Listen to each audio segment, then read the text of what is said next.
Ngayong gabi, ang mainit na arroz caldo na inihanda ko ay kasing lamig na ng bangkay, habang ang asawa kong si Alejandro ay nag-aalay ng dambuhalang brilyante sa isang sikat na aktres sa harap ng buong mundo. Ang tanging natanggap ko mula sa aking biyenan ay ang abo ng pangarap ng aking mga anak.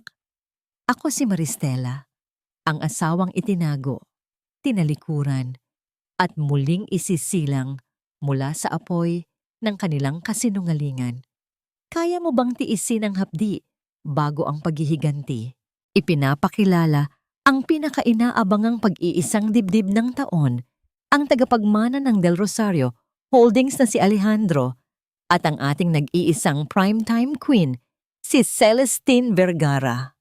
Ang masiglang boses ng host sa telebisyon ay tila isang matalim na balaraw na bumaon sa gitna ng dibdib ni Maristela.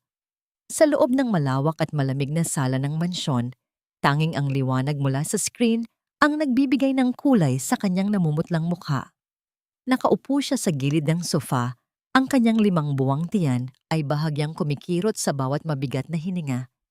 Sa kanyang mga kamay ay hawak niya ang isang pirasong puting tela, isang panyo na buong hapon niyang pinagpuyatang bordahan ng mga pangalang Mateo at Mireille, ang mga pangalang pinili nila ni Alejandro para sa kanilang magiging anak. Sariwa pa sa kanyang balat ang hapdi ng bawat tusok ng karayom, ngunit wala itong pakiwari kumpara sa lason na unti-unting dumadaloy sa kanyang mga ugat habang pinapanood ang lalaking pinangakuan siyang pakakasalan sa simbahan.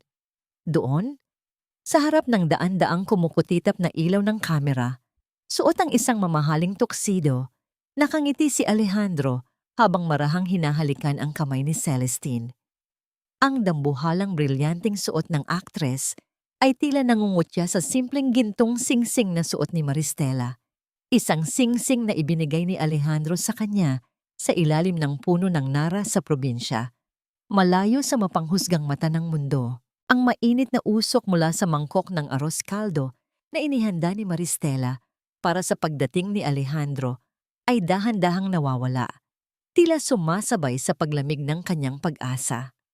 Nilabanan niya ang pamamanas ng kanyang mga paa at ang pangangatal ng kanyang mga daliri para lamang maipagluto ang asawa ng paborito nitong pagkain, sa pag-aakalang ang emergency meeting na sinabi nito ay tungkol sa negosyo at hindi tungkol sa pagtataksil sa harap ng buong bansa.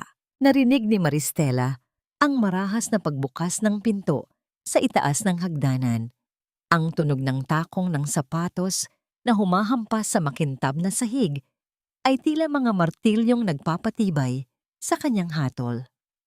Pababa si Veronica del Rosario, ang kanyang biyenan, na kailanman ay hindi siya tinawag sa kanyang pangalan.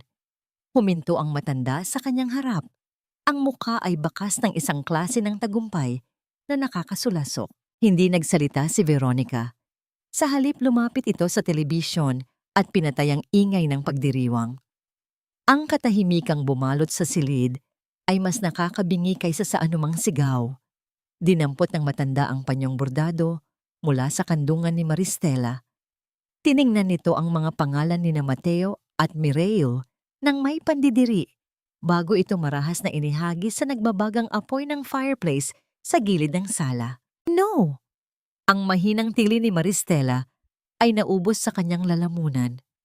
Sinubukan niyang tumayo, ngunit ang bigat ng kanyang katawan at ang panghihina ng kanyang tuhod ay nagpako sa kanya sa upuan. Pinanood niya ang telang naging simbolo ng kanyang mga pangarap na lamunin ng apoy, nagiging itim na abo sa loob ng ilang segundo. "Wake up, Maristela!" Ang boses ni Veronica ay parang yelo na dumadaloy sa likod ng kanyang leeg. "Do you really think a girl who sells herbal teas in the market could ever stand beside a Del Rosario?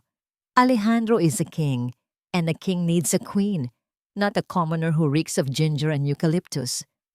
Don't be so ambitious, Hija. You were just a temporary distraction, a phase that Alejandro has finally outgrown." "Asawa niya ako, ma." Pabulong na sagot ni Maristela. Ang kanyang mga luha ay sa wakas ay kumawala at pumatak sa kanyang mga kamay na nakakuyom. Kinasal kami. May mga dokumento kami. Isang nakakaasar na tawa ang kumawala sa mga labi ni Veronica. Inilabas niya ang isang asul na folder at inihagis ito sa ibabaw ng lamesa, sa tabi ng lumalamig na arroz caldo. Look at those papers again. Your marriage was never registered internationally. It was a play, a script written to keep you in bed, while Alejandro prepared for his real life, and now the show is over. Binuksan ni Veronica ang folder at itinuon ang daliri sa isang bagong kontrata. But since I am a woman of charity, I will let you stay. Alejandro needs a nanny for his future children with Celestine. You already know how to take care of him, right? Consider this your new job description. You are no longer the wife. You are the help. Ang bawat salita ay tila isang sampal na paulit-ulit na dumudurog sa natitirang dignidad ni Maristela. Ang silid ay tila umiikot. Ang amoy ng nasusunog na tela ay humalo sa bango ng luya. Lumilikha ng isang lasa ng pait sa kanyang dila. Hawak ang kanyang tiyan. Naramdaman ni Maristela ang malakas na pintig ng kanyang puso. Hindi dahil sa takot, kundi dahil sa isang klase ng sakit na sobrang lalim, anupat tila pinapatay nito ang bawat alaala ng pag-ibig na itinanim niya sa loob ng 3 taon. Tumalikod si Veronica. Iniwan siyang mag-isa sa gitna ng kadiliman. Sa sandaling iyon, ang tunog ng pag-vibrate ng kanyang cellphone sa lamesa ay tila isang huling hantungan. Isang text message mula kay Alejandro ang lumitaw sa screen. Maristela, I'm sorry. Just stay there. Don't make a scene if you want your children to have a future. I'll explain everything when the cameras are off. Napatitig si Maristela sa mga abo sa fireplace na unti-unti nang naglalaho. Ang init na nararamdaman niya sa kanyang tiyan ay tila naging yelo. Ang lalaking nangako sa kanyang poprotektahan, siya hanggang sa huling hininga ay ang siya ring lalaking binitay ang kanyang dangal sa harap ng buong mundo na natili siyang nakaupo doon. Sa gitna ng mansyong tila naging isang malawak na libingan. Ang tanong na paulit-ulit na umaalingaw-ngaw sa kanyang isipan ay hindi kung paano siya mabubuhay, kundi kung paano niya nagawang mahalin ang isang halimaw na nagkukubli sa mukha ng isang anghel. Hanggang saan ang hangganan ng martir na puso kapag ang tanging natitira na lamang dito ay ang abo ng isang sinunog na pangako? Ang umaga ay hindi nagdala ng liwanag sa loob ng mansyon ng mga Del Rosario, kundi isang masangsang na amoy ng alikabok at pagkabulok na hindi kayang itago ng mamahaling pabango. Para kay Maristela, ang bawat sinag ng araw na tumatagos sa makapal na kurtina ng kanyang silid ay tila mga rehas na ginto na nagpapaalala sa kanya na siya ay isang bilanggo. Sinubukan niyang ipihit ang hawakan ng pinto, ngunit tanging ang matigas na pag-atras ng bakal ang sumagot sa kanya. Ang tunog ng susi na pumipihit sa kandado mula sa labas ay tila isang hatol na naghihiwalay sa kanya mula sa kalayaan. Wala na ang kanyang cellphone. Wala na ang kanyang ugnayan sa labas ng mundong ito. Sa loob ng 4 na dingding na punong-puno ng mga antigong kagamitan, ang tanging kasama niya ay ang malakas na pintig ng kanyang puso at ang marahang paggalaw ng kambal sa loob ng kanyang sinapupunan. Ang mga bata na tila nararamdaman ng pait ng bawat hininga ng kanilang ina ay nananatiling tahimik, nagbibigay ng isang uri ng lakas na tanging isang ina lamang ang makakaunawa. Bumukas ang pinto at pumasok si Veronica. Kasunod ang isang katulong na may dalang tray ng pagkain. Inilapag ito sa maliit na lamesa, isang mangkok ng malamig na kanin at isang piraso ng tuyong isda na tila tira-tira mula sa hapagkainan ng mga Panginoon. Kumain ka, ang utos ni Veronica. Ang boses ay walang bahid ng awa. Kailangan mong maging malakas para sa mga bata. Huwag mong isipin na ginagawa ko ito dahil mahal kita. Ginagawa ko ito dahil ang dugong dumadaloy sa loob mo ay pag-aari ng pamilyang ito. Pagkatapos mong mailabas ang mga tagapagmana, Maaari ka nang maglaho na parang bula. Bakit niyo ito ginagawa sa akin? Nanginginig ang boses ni Maristela habang nakatingin sa malamig na pagkain. Naging tapat ako kay Alejandro. Minahal ko siya ng higit sa sarili ko. Ang pag-ibig ay para sa mga taong may oras para sa ganoong karangyaan. Sagot ni Veronica habang dahan-dahang inaayos ang kanyang perlas na kwintas. Ang pamilyang Del Rosario ay nabubuhay para sa kapangyarihan. You are just a vessel, Maristela. Isang lalagyan na kailangang itago hanggang sa makuha namin ang gusto namin. Magpasalamat ka pa nga at hindi ka namin itinapon sa kalsada. Hindi pa natatapos ang hapdi ng mga salita ni Veronica nang marinig ang tunog ng sasakyang humihinto sa tapat ng mansyon. Hindi nagtagal, ang boses ng isang babaeng puno ng kagaslawan at kapalaluan ay umalingaw-ngaw sa pasilyo. Si Celestine Vergara. Pumasok siya sa silid na tila siya ang nagmamay-ari ng bawat hibla ng hangin doon. Ang kanyang pulang bestida ay kasing tingkad ng kanyang ambisyon at ang bango ng kanyang mamahaling French perfume ay sumakal sa simpleng amoy ng mga halamang gamot na nakadikit pa rin sa balat ni Maristela. So, ito pala ang munting sikreto ni Alejandro? Ang mapanguyam na tanong ni Celestine habang tinitingnan si Maristela mula ulo hanggang paa. Inilabas niya ang isang puting panyo at tinakpan ang kanyang ilong. Tila nandidiri sa presensya ng babaeng nasa kanyang harap. She looks common, masyadong ordinaryo para sa isang lalaking tulad ni Alejandro. Mama Veronica, sigurado ba kayong hindi ito nagpapanggap lang na buntis para makakuha ng pera? Huwag kang mag-alala, Celestine. Sagot ni Veronica na may kasamang matamis ngunit lason ng ngiti. Maayos ang lahat. She is under control. Isipin mo na lang na isa siyang surrogate na hindi na natin kailangang bayaran. Lumapit si Celestine kay Maristela at hinawakan ang baba nito gamit ang kanyang mga daliring may mahahabang kuko na kulay dugo. Listen to me, girl. Once the wedding is over, I don't want to see your face anywhere near my house. Magpapakasal kami ni Alejandro sa Manila Cathedral at ang buong bansa ay manonood. Ikaw? Mananatili ka dito? Sa dilim, hanggang sa maibigay mo ang kailangan namin. Huwag kang magkakamaling lumabas dahil baka malimutan ko na buntis ka at ipakita ko sa'yo kung paano magalit ang isang reyna. Nanatiling tahimik si Maristela. Ang kanyang mga mata ay nakatuon sa sahig. Ngunit sa loob ng kanyang dibdib, isang apoy ang unti-unting nagliliyab. Ang bawat pangungutya, ang bawat pagyurak sa kanyang pagkatao ay nagiging mga uling na nagpapatigas sa kanyang kalooban. Nang umalis ang dalawang babae, naiwang mag-isa si Maristela sa silid. Lumapit siya sa pinto at idinikit ang kanyang tenga sa kahoy, umaasang makakarinig ng anumang impormasyon na makakatulong sa kanya. Sa kabilang panig, narinig niya ang mahinang bulungan ni na Veronica at ng isang lalaking may malamig at autoritaryong boses, ang family lawyer ng mga Del Rosario. Handa na ba ang mga papeles para sa mental institution? Ang tanong ni Veronica na tila ba pinag-uusapan lamang nila ang pagpapatapon ng basura. Opo, madam, sagot ng abogado.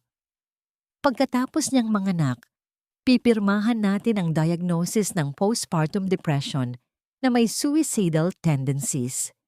Magiging madali ang paglipat sa kanya sa pasilidad sa malayo. Walang maniniwala sa isang baliw kung sakaling magkwento siya tungkol sa kasal nila ni Sir Alejandro. Ang bawat salita ay tila isang malamig na tubig na ibinuhos sa buong katawan ni Maristela. Hindi lamang nila gustong kunin ang kanyang mga anak. Gusto rin nilang burahin ang kanyang pag-iral sa mundong ito sa pamamagitan ng pagkulong sa kanya sa isang lugar na walang sino mang makakarinig sa kanyang mga sigaw. Napasandal si Maristela sa pinto. Ang kanyang mga kamay ay mahigpit na nakahawak sa kanyang tiyan. Ang takot na kanina ay nagpaparalisa sa kanya ay napalitan ng isang matalim na determinasyon. Hindi siya maaaring manatili dito. Hindi niya hahayaang maging mga ulila ang kanyang mga anak Sa kamay ng mga halimaw na ito, paano lalaban ng isang ibon na ang mga pakpak ay pinutol na?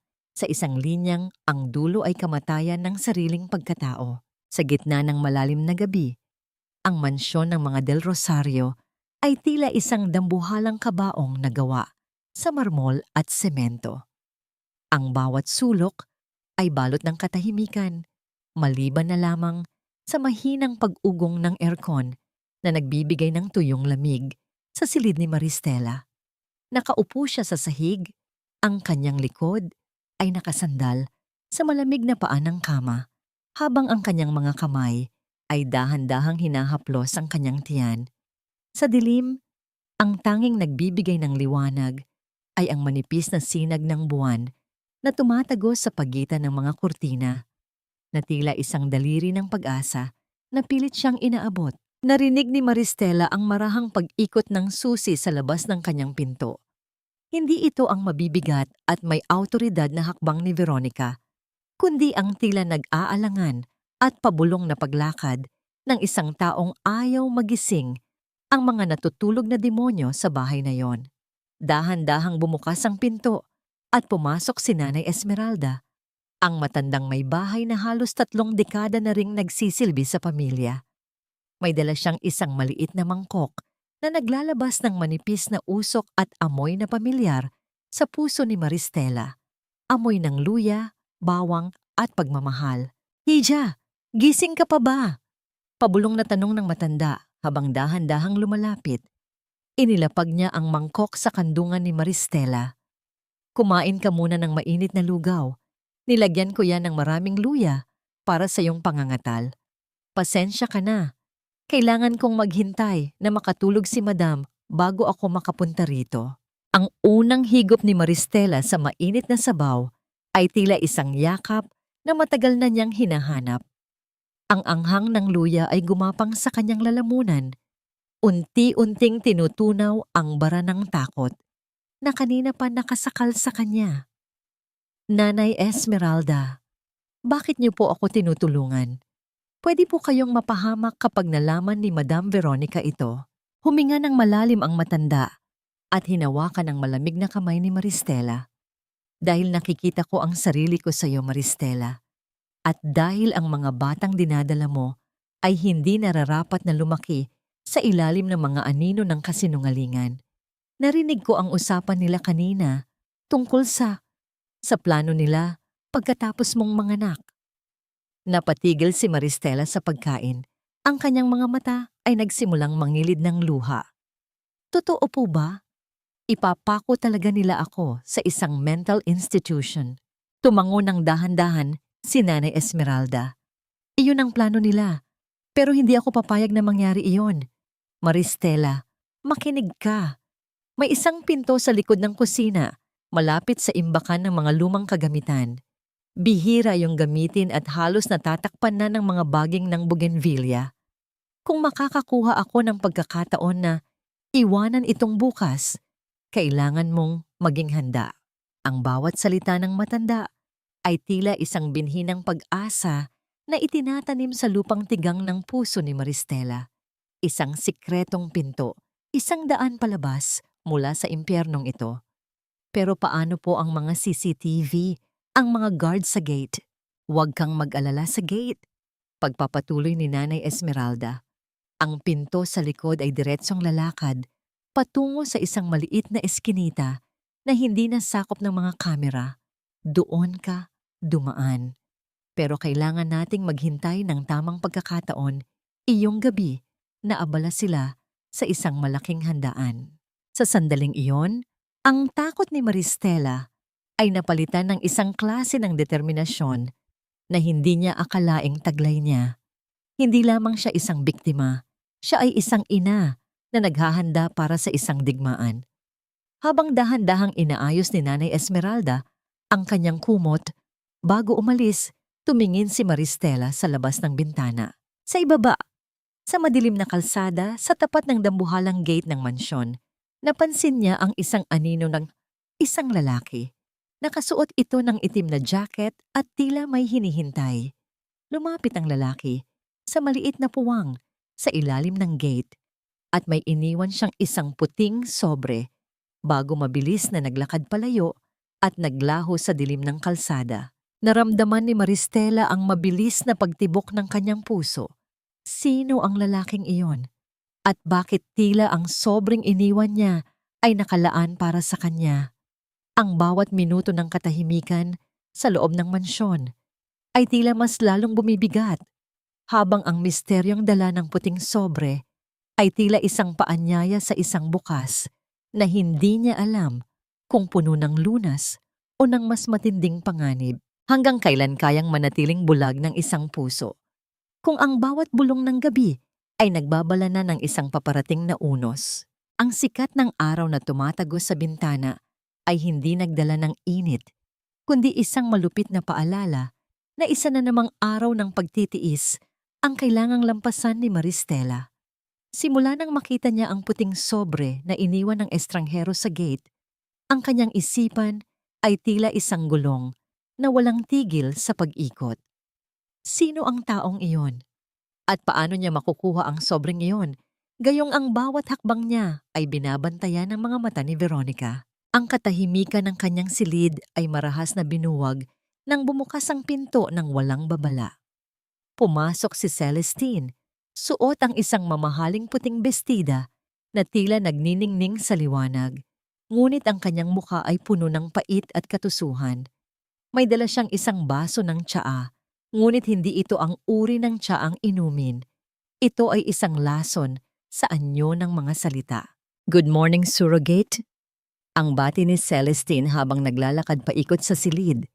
Tila sinusuri ang bawat gamit, na tila ba may nakakahawang sakit ang bawat mahawakan niya. "I heard from Mama Veronica na mahilig ka raw sa mga halamang gamot. How probinsyana of you. Hindi mo ba alam na sa mundong ito, ang tanging gamot na kinikilala ay ang pera at kapangyarihan?" Lumapit si Celestine sa maliit na mesa kung saan nakalagay ang mga tuyong dahon ng sambong at luya na palihim na ibinigay ni Nanay Esmeralda kay Maristela. Ang mga halamang ito ang tanging nagpapanatili ng lakas ng katawan ni Maristela laban sa stress at panghihina. Gamit ang kanyang mga daliri, dahan-dahang kinuha ni Celestine ang isang dakok ng mga dahon at dinurog ito sa harap ng mukha ni Maristela. "Bakit mo yan ginagawa?" Mahinang tanong ni Maristela. Pilit na pinapakalma ang kanyang sarili para sa kapakanan ng mga bata. "Dahil mabaho," ang maikling sagot ni Celestine bago marahas na itinulak ang buong garapon mula sa mesa. Ang lalagyang porselana ay nagkapira-piraso nang tumama ito sa matigas na sahig at ang mga dahon ay kumalat na parang mga bangkay ng pangarap sa ibabaw ng alpombra.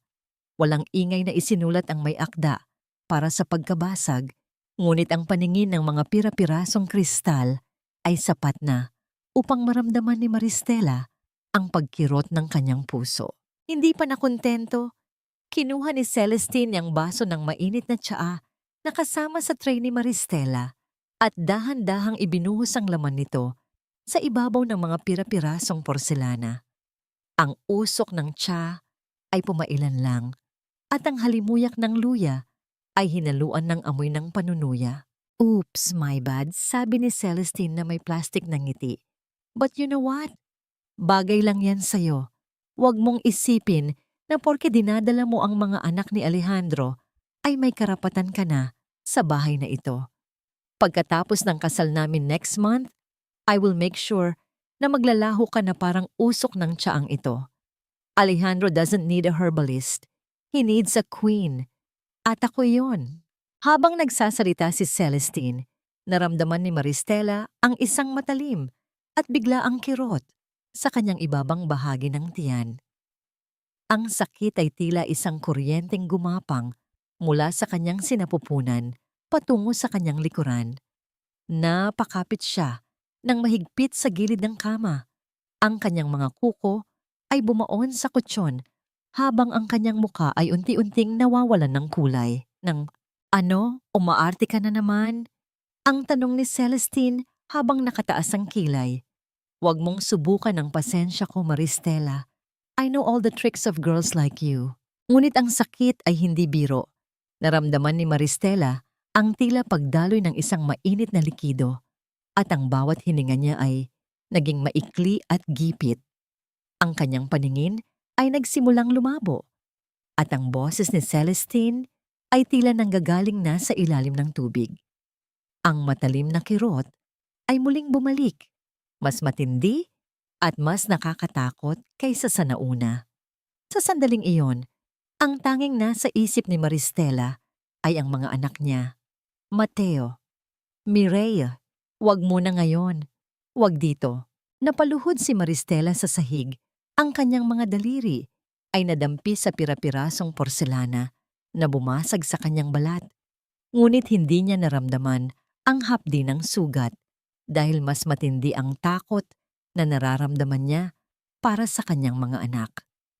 Tumingin siya kay Celestine nang may pagmamakaawa habang ang kanyang katawan ay nagsisimulang mangatal sa takot at sakit. Tulungan mo ako. Ang pabulong na pagsamo ni Maristela bago ang lahat ay naging madilim. Ang huling nakita ni Maristela ay ang malamig na titig ni Celestine na sa halip na tumawag ang tulong ay dahan-dahang tumalikod at lumakad palabas ng silid. Iniwan siyang nag-iisa sa gitna ng pagkawasak ng kanyang tanging gamot at ang banta ng pagkawala ng buhay ng kanyang mga anak. Maari bang maging ganito kalupit ang isang tao na kayang talikuran ng isang buhay na humihingi ng saklolo sa ngalan ng isang koronang gawa sa kasinungalingan? Ang bawat hininga ni Maristela ay tila isang pakikipagbuno sa kamatayan habang unti-unti siyang nagigising mula sa kadiliman. Ang malamig na sahig ng kanyang silid ay naging saksi sa kanyang pag-iisa, ngunit ang kislap ng kidlat na tumatagos sa bintana ang nagsilbing mitya upang muling magliyab ang kanyang diwa. Sa ibaba, ang marangyang musika at ang malakas na tawanan ng mga panauhin ay umaalingaw-ngaw, isang malupit na kaibahan sa kanyang kalagayan. Ngayong gabi, ang selebrasyon ng engrandeng engagement nina Alejandro at Celestine at sa gitna ng kanilang kagalakan, plano nilang ibaon ang pagkatao ni Maristela sa limot. Bumukas ang pinto ng marahan. Hindi ito ang malupit na presensya ni Veronica, kundi ang nangangatal na anino ni Nanay Esmeralda. Ang matanda ay basang-basa ng ulan, ang kanyang mga mata ay puno ng takot, ngunit may determinasyon. Mabilis siyang lumuhod sa tabi ni Maristela at inalalayan itong bumangon. Iha, kailangan mo nang umalis ngayon. Pabulong na wika ng matanda. Ang kanyang boses ay halos malunod sa dagundong ng kulog sa labas. Lahat sila ay abala sa alak at sa mga bisita. Ito na ang tanging pagkakataon mo. Heto, isuot mo itong itim na balabal at dalhin mo ang maliit na bag na ito. May kaunting pera at ang mga tuyong herbal na kailangan mo para sa iyong tiyan. Sa kabila ng panghihina, ang pag-ibig ni Maristela para sa kanyang mga anak ang nagsilbing tungkod niya. Inalalayan siya ni Nanay Esmeralda pababa sa madilim na hagdanan ng mga katulong. Umiiwas sa bawat sinag ng ilaw na maaaring magmula sa engrandeng ballroom. Ang amoy ng mamahaling wine at litson ay humahalo sa amoy ng basang lupa, lumilikha ng isang nakakahilong timpla ng panganib at pag-asa. Nakarating sila sa likod ng kusina, sa pintong natatatakpan ng mga baging ng bougainvillea na tila mga daliri ng kalikasan na nagpoprotekta sa kanila. Gamit ang isang kalawit na susi, binuksan ni Nanay Esmeralda ang pinto. Ang hampas ng hangin at ang mabigat na patak ng ulan ay agad na dumapo sa mukha ni Maristela. Tila isang malamig na bautismo para sa kanyang bagong simula.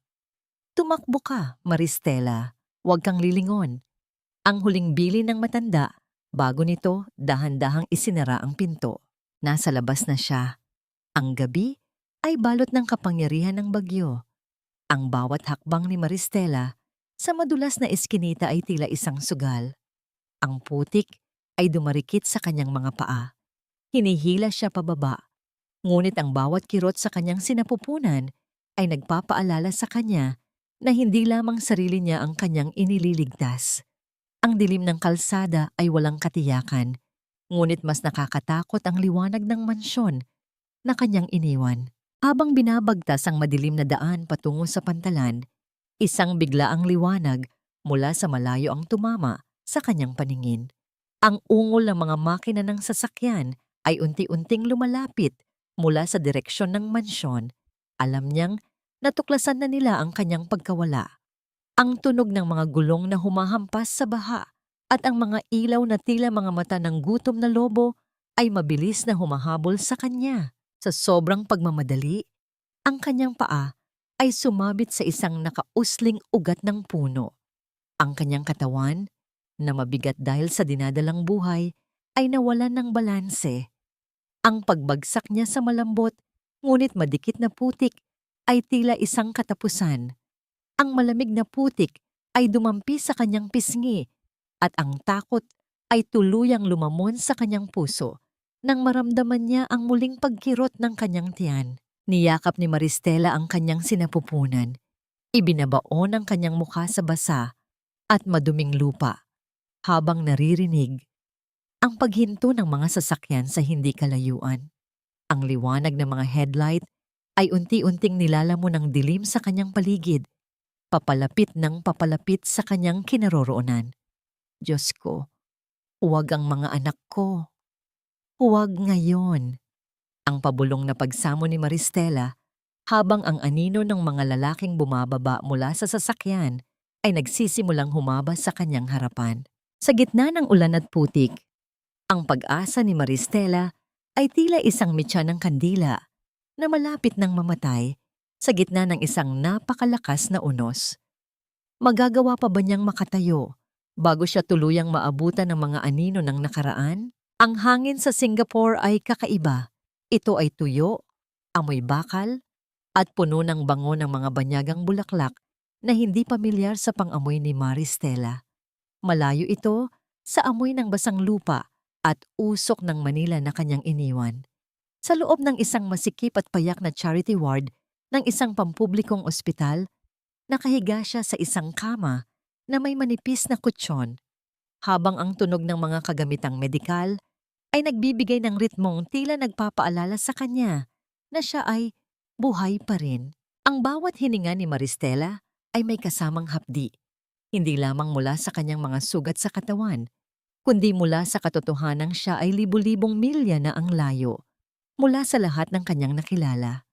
Sa tulong ng isang nurse na dating natulungan niya sa probinsya, nagawa niyang makasakay sa isang barkong pangkargamento patungo sa bansang ito. Ang paglalakbay ay tila isang walang katapusang pakikipagsapalaran sa gitna ng malalaking alon, ngunit ang bawat lula at pagsusuka ay turing niyang paglilinis sa kanyang pagkatao mula sa lason ng mga Del Rosario. Isang gabi, sa gitna ng malamig na silid ng ospital, bumasag ang unang tinig ng buhay sa katahimikan. Ang iyak ng dalawang sanggol ay hindi lamang tunog ng panganganak. Ito ay isang deklarasyon ng digmaan laban sa tadhana. Nang ilapag ng nurse ang kambal sa kanyang mga bisig, naramdaman ni Maristela ang isang klase ng pag-ibig na nagpabagsak sa lahat ng kanyang kuta. Ang dalawang maliliit na nilalang na ito, na may mga buhok na kasing itim ng gabi at balat na kasing lambot ng seda, ang kanyang naging mundo. Mateo, Mireya, ang pabulong na bigkas ni Maristela. Ang kanyang boses ay nanginginig sa labis na emosyon. Sa bawat pagdampi ng kanyang labis sa noo ng mga bata, isang pangako ang isinilang sa kanyang puso. Hindi na siya ang Maristela na naging biktima ng pag-ibig. Siya na si Mireya, isang pangalang kinuha niya mula sa mga pangarap na binuo niya sa gitna ng hirap. Sa mga birth certificate ng mga bata, ang puwang para sa pangalan ng ama ay nanatiling blanko. Isang puting espasyo na sumisimbolo sa pagbura niya kay Alejandro sa kanilang kasaysayan. Lumipas ang mga buwan na puno ng pagod at sakripisyo. Sa umaga, nagtatrabaho si Mireya bilang tagalinis sa isang maliit na spa sa gilid ng mataong kalsada ng Orchard Road.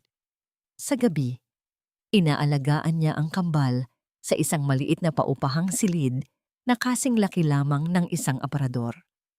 Sa kabila ng hirap, ang kanyang kaalaman sa mga halamang gamot ay hindi niya kinalimutan. Palihim siyang nagtitimpla ng mga langis at tsaa para sa sarili at para sa ilang mga kasamahan sa trabaho na nakakaranas ng pagod at sakit ng katawan. Isang hapon, habang nililinis ni Mireya ang glass door ng spa, isang marangyang sasakyan ang huminto sa tapat nito. Mula sa loob ay bumaba ang isang ginang na balot ng sutla at nagniningning na mga alahas. Ngunit ang kanyang mukha ay kasing puti ng papel at ang kanyang mga hakbang ay tila nawawalan ng balanse. Ang ginang ay si Madam Sofia, isang kilalang pilantropo sa Singapore na balitang may malubhang karamdaman na hindi mahanapan ng lunas ng mga modernong doktor. Bago pa man makapasok sa pinto, ang mga mata ni Madam Sofia ay tumirik at ang kanyang katawan ay dahan-dahang bumagsak patungo sa matigas na semento. Walang ingay na isinulat ang pagkabuwal, ngunit ang pagkagulat ng mga tao sa paligid ay sapat na upang maging magulo ang eksena. Habang ang lahat ay nagpapanik at nagtatawag ng tulong, si Mireya ay hindi nag-atubili.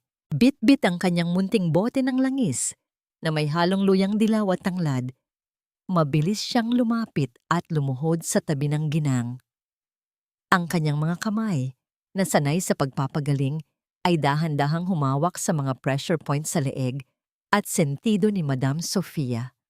Sa gitna ng kaguluhan, si Mireya ay nanatiling kalmado. Ang kanyang mga mata ay nakatitig sa mukha ng ginang na tila binabasa ang isang lihim na nakasulat sa bawat kulubot nito. Nang dahan-dahang magmulat ng mga mata, si Madam Sofia, ang unang nakita niya ay ang mga mata ni Mireya. Mga matang puno ng pait ng nakaraan, ngunit may dalang liwanag ng pag-asa. Napansin ng matandang ginang ang isang maliit na peklat sa likod ng balikat ni Mireya na bahagyang lumabas mula sa kanyang uniforme, isang bakas ng sugat mula sa pira-pirasong porselana sa mansyon ng mga Del Rosario. "Sino ka?" Ang mahinang tanong ni Madam Sofia. Ang kanyang boses ay tila isang tuyong dahon na hinihipan ng hangin. Tumingin si Mireya sa malayo, sa mga gusaling nagniningning sa ilalim ng araw ng Singapore, bago muling ibinalik ang tingin sa ginang. "Ako si Mireya, Madam, isang taong marunong makinig sa sakit na hindi kayang sabihin ng mga salita." Sa sandaling iyon, isang hindi nakikitang ugnayan ang nabuo sa pagitan ng dalawang babaeng kapwa, may dalang mga sugat na hindi nakikita ng mata. Ang simpleng pagtulong na ito ay siyang magiging mitya ng isang pagbabagong yayanig sa pundasyon ng mga taong nag-akalang wala na silang babalikan. Ngunit hanggang kailan kayang itago ng isang bagong pangalan ang mga lihim na pilit na humahabol sa bawat hakbang? Lalo na kung ang nakaraan ay may paraan upang mahanap ka kahit sa dulo ng daigdig. Ang pinakamasakit na uri ng karamdaman ay hindi yung nakikita sa ilalim ng mga makabagong makina ng ospital, kundi ang hapdi na nakabaon sa kaibuturan ng kaluluwa. Sa loob ng marangyang silid ni Madam Sofia sa isang eksklusibong subdivision sa Singapore, ang halimuyak ng mamahaling kandila ay tila nakikipaglaban sa amoy ng mga gamot na kemikal. Ngunit nang pumasok si Mireya, dala ang isang maliit na lalagyan ng pinakuluang dahon ng sambong at langis ng niyog na may halong luyang dilaw. Ang buong silid ay tila nabigyan ng bagong hininga.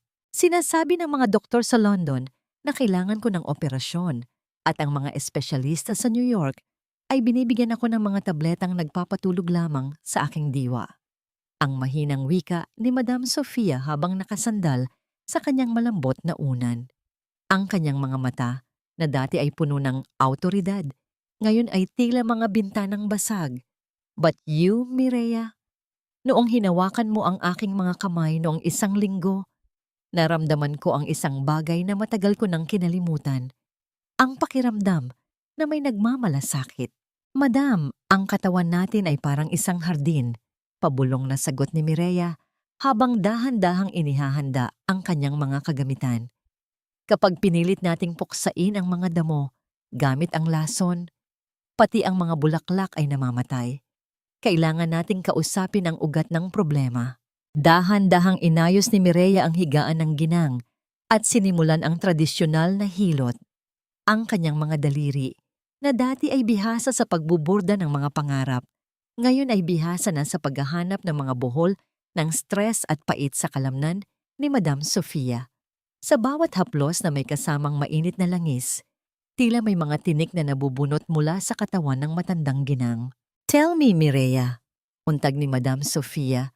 Ang kanyang boses ay unti-unting lumalakas habang nararamdaman ang daloy ng enerhiya sa kanyang katawan. "You are more than just a worker in a spa. Your hands tell a story of someone who has lost a kingdom but refused to be a slave.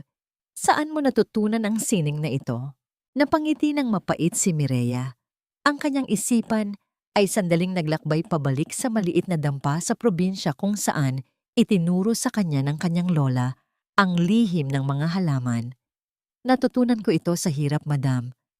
Sa isang lugar kung saan ang tanging doktor namin ay ang kalikasan at ang tanging pambayad namin ay ang aming panalangin." Habang dahan-dahang hinihilot ni Mireya ang likuran ni Madam Sofia, ang laylayan ng kanyang uniforme ay bahagyang nahawi. Sa ilalim ng malakas na liwanag ng chandelier, ang matalas at kulay ube na peklat sa likod ng kanyang balikat ay nalantad. Ang bakas ng gabing binaliwala siya ng isang asawa at dinurog ng isang kontrabida. Naramdaman ni Mireya ang biglang pagtigil ng hininga ni Madam Sofia. Ang matandang ginang ay dahan-dahang bumangon at tinitigan ng peklat na tila ba nakakita ito ng isang pamilyar na mapa ng sakit. Hinawakan ni Madam Sofia ang balikat ni Mireya. Ang kanyang mga daliri ay nanginginig sa matinding emosyon. "This scar, hindi ito galing sa isang aksidente, Mireya." Ang mariing wika ni Madam Sofia. "I know the look of a wound caused by hatred. Someone tried to break you, didn't they?" Napatitig si Mireya sa kanyang sariling refleksyon sa malaking salamin ng silid. Ang babaeng nakikita niya ay hindi na ang Maristela na lumuluha sa harap ng fireplace. Ang babaeng ito ay may mga matang tila nagnining-niningning na uling, maitim, matigas, at handang magliyab sa tamang pagkakataon. "Sinubukan nilang ibaon ako sa lupa, madam," ang sagot ni Mireya. Ang boses ay kasing lamig ng bakal. "Ngunit nakalimutan nilang ako ay isang binhi. At ang bawat patak ng luhang ibinuhos ko ay naging pataba para sa aking paglaki." Humanga si Madam Sofia sa tatag ng loob ng babaeng nasa kanyang harap. Sa sandaling iyon, hindi lamang isang tagagamot ang nakita niya kay Mireya, kundi isang potensyal na partner na maaaring bumuo ng isang imperyo na hihikayat sa mga kababaihang tulad nila. Mga babaeng sugatan, ngunit hindi kailanman susuko. "Gusto kitang tulungan, Mireya, hindi dahil sa awa, kundi dahil kailangan ka ng mundong ito. Bubuo tayo ng isang bagay na mas malaki kaysa sa spa na pinagtatrabahuhan mo. Isang sentro ng pagpapagaling na walang katulad sa buong Asya." Ngunit bago pa makasagot si Mireya, muling nagtanong si Madam Sofia nang may pag-uusisa na tila nanggagaling sa kailaliman ng kanyang pagkatao. "Pero bago tayo magsimula, kailangan kong malaman. Mireya, sino ang taong may kagagawan ng peklat na yan? Dahil sa aking karanasan, ang nakaraan ay hindi kailanman nananatiling nakabaon. Palagi itong bumabalik upang maningil." Napalunok si Mireya. Ang kanyang puso ay mabilis na tumibok na tila isang tambol na nagbababala ng digmaan. Ang tanong ni Madam Sofia ay tila isang susi na nagbukas sa isang pinto na matagal na niyang sinubukang itago. Maari ba niyang pagkatiwalaan ang ginang ng kanyang madilim na nakaraan sa Pilipinas? 5 taon. Para sa iba, ito ay isang maikling kabanata lamang ng buhay, ngunit para kay Mireya, bawat araw sa loob ng 5 taon sa Singapore ay tila isang dambuhalang hakbang palayo sa abo ng mansyon ng mga Del Rosario. Ngayon, hindi na siya ang babaeng nakayuko sa dilim. Siya na ang CEO ng Mireya Wellness, isang imperyo ng kagandahan at kalusugan na nagpabago sa mukha ng industriya sa buong Asya. Ang kanyang opisina, sa isa sa pinakamataas na gusali sa Raffles Place, ay punong-puno ng halimuyak ng sariwang tanglad at eucalyptus Isang amoy na nagpapaalala sa kanya na ang kanyang pinagmulan ay hindi naging hadlang, kundi hagdan patungo sa rurok. Tumayo si Mireya sa harap ng malawak na bintanang salamin, pinagmamasdan ng mga nagniningning na ilaw ng syudad. Ang kanyang suot na mamahaling silk blazer ay tila isang baluti na nagtatago sa peklat sa kanyang balikat. Ngunit ang refleksyon ng kanyang mga mata ay hindi nagsisinungaling. May bahagi pa rin ng kanyang puso na nananatiling nakakandado sa nakaraan. Ang katahimikan ng kanyang pag-iisa ay dahan-dahang binuwag ng tunog ng pagpihit ng pintuan. Dalawang maliliit na anino ang mabilis na tumakbo patungo sa kanya. Ang kanilang mga tawa ay tila mga kampanang nagbibigay ng buhay sa malamig na silid. "Mommy! Look at my drawing!"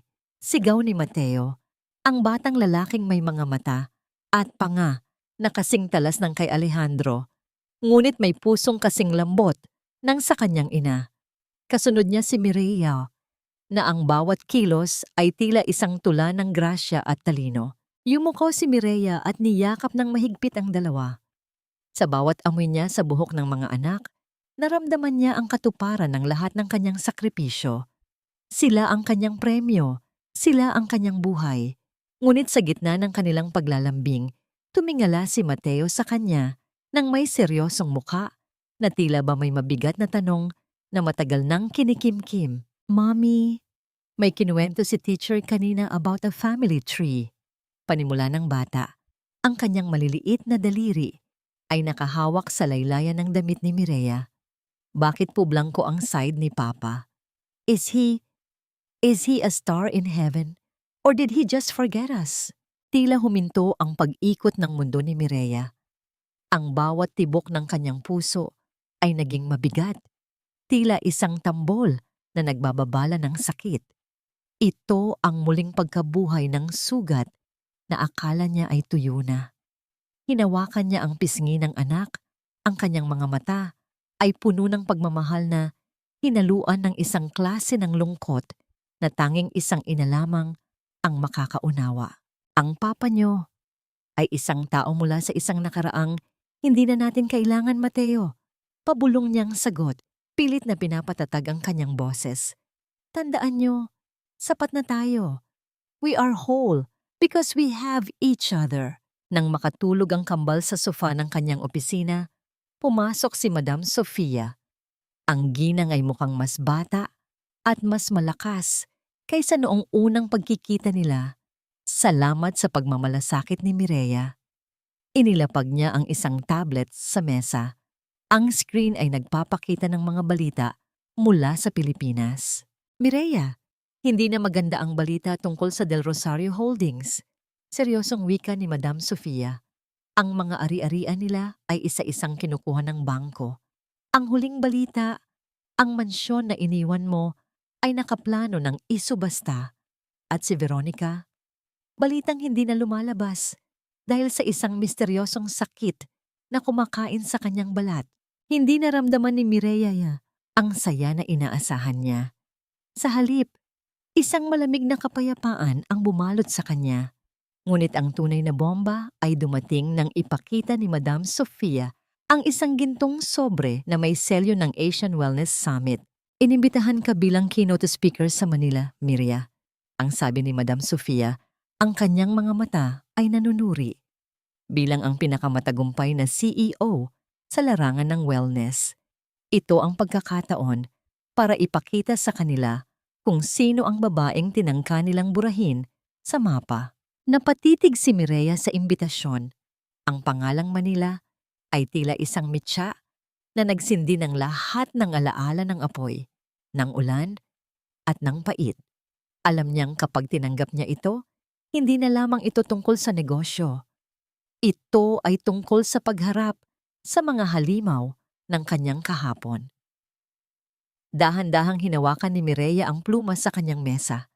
Ang bawat hininga niya ay puno ng determinasyon. Ang bawat sakripisyo niya sa Singapore ay nagdala sa kanya sa sandaling ito. "Ready the private jet, Madam Sofia?" Ang malamig na utos ni Mireya habang pinipirmahan ang dokumento. Panahon na para malaman ng mga Del Rosario na ang abong iniwan nila ay nagbalik na bilang isang napakalakas na unos. Ngunit sa gitna ng kanyang katapangan, isang pangamba ang bumabagabag sa kanya. Paano kung sa kanyang pagbabalik, hindi lamang hustisya ang makatagpo niya, kundi ang isang bahagi ng kanyang sarili na hindi pa handang magpalaya sa isang lalaking naging sanhi ng kanyang pinakamalalim na sugat? Ang hangin ng Maynila ay kasing init ng mga alaala na 5 taon niyang sinubukang ibaon sa limot. Habang dahan-dahang bumubukas ang pinto ng pribadong jet, ang halumigmig ng bansa ay agad na dumampi sa balat ni Mireya. Tila isang pamilyar ngunit mapanakit na yakap. Wala ang ingay ng mga ordinaryong paliparan. Sa pribadong hangar na yon, ang tanging maririnig ay ang mahinang pag-ikot ng mga bentilador sa kisame at ang marahang pagtapak ng kanyang suot na mamahaling stiletos sa pulang alpombra. Hindi na siya ang Maristela na lumisan habang basang-basa ng ulan at putik. Ang babaeng bumaba sa hagdanan ng eroplano ay suot ang isang pasadyang puting suit na tila nagniningning sa ilalim ng sikat ng araw. Ang kanyang mga mata ay nakatago sa likod ng madilim na shades.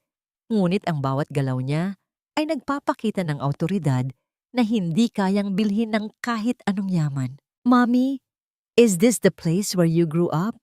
Ang tanong ni Mireille habang mahigpit na hawak ang kamay ng kanyang ina.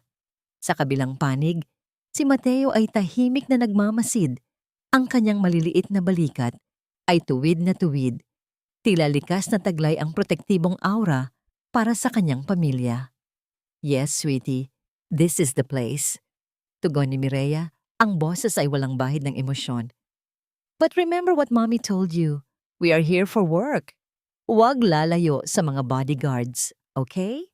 Isang hanay ng mga itim na SUV ang naghihintay sa kanila. Ang bawat bintana ng mga sasakyan ay kasing dilim ng mga lihim na baon ni Mireya. Habang binabagtas nila ang daan patungo sa isang tanyag na hotel sa Makati, pinagmamasdan ni Mireya ang mga pamilyar na gusali. Bawat kanto ay may dalang sugat, isang lugar kung saan siya pinahiya, isang kalsada kung saan siya tinakbuhan ng mga lalaking inutusan ni Veronica. Pagdating sa lobby ng hotel, ang bawat mata ay nakatuon sa kanya. Ang bulungan ng mga tao ay tila isang mahinang agos ng tubig na bumabagtas sa bato. Hindi nila alam kung sino ang misteryosong CEO ng Mireya Wellness, ngunit dama nila ang bigat ng presensya nito. Habang naglalakad patungo sa elevator, isang pamilyar na anino ang humarang sa kanyang daraanan. Isang lalaking may suot na kupas na suit, ang buhok ay may mga bakas na ng puti, at ang mga mata ay puno ng kapaguran at pagsisisi. Si Attorney Benicio Arnaiz, ang abogado na dating hawak ni Veronica, ang taong nakakita sa bawat pagluha at pagmamakaawa ni Maristela noon. Napatigil ang abogado.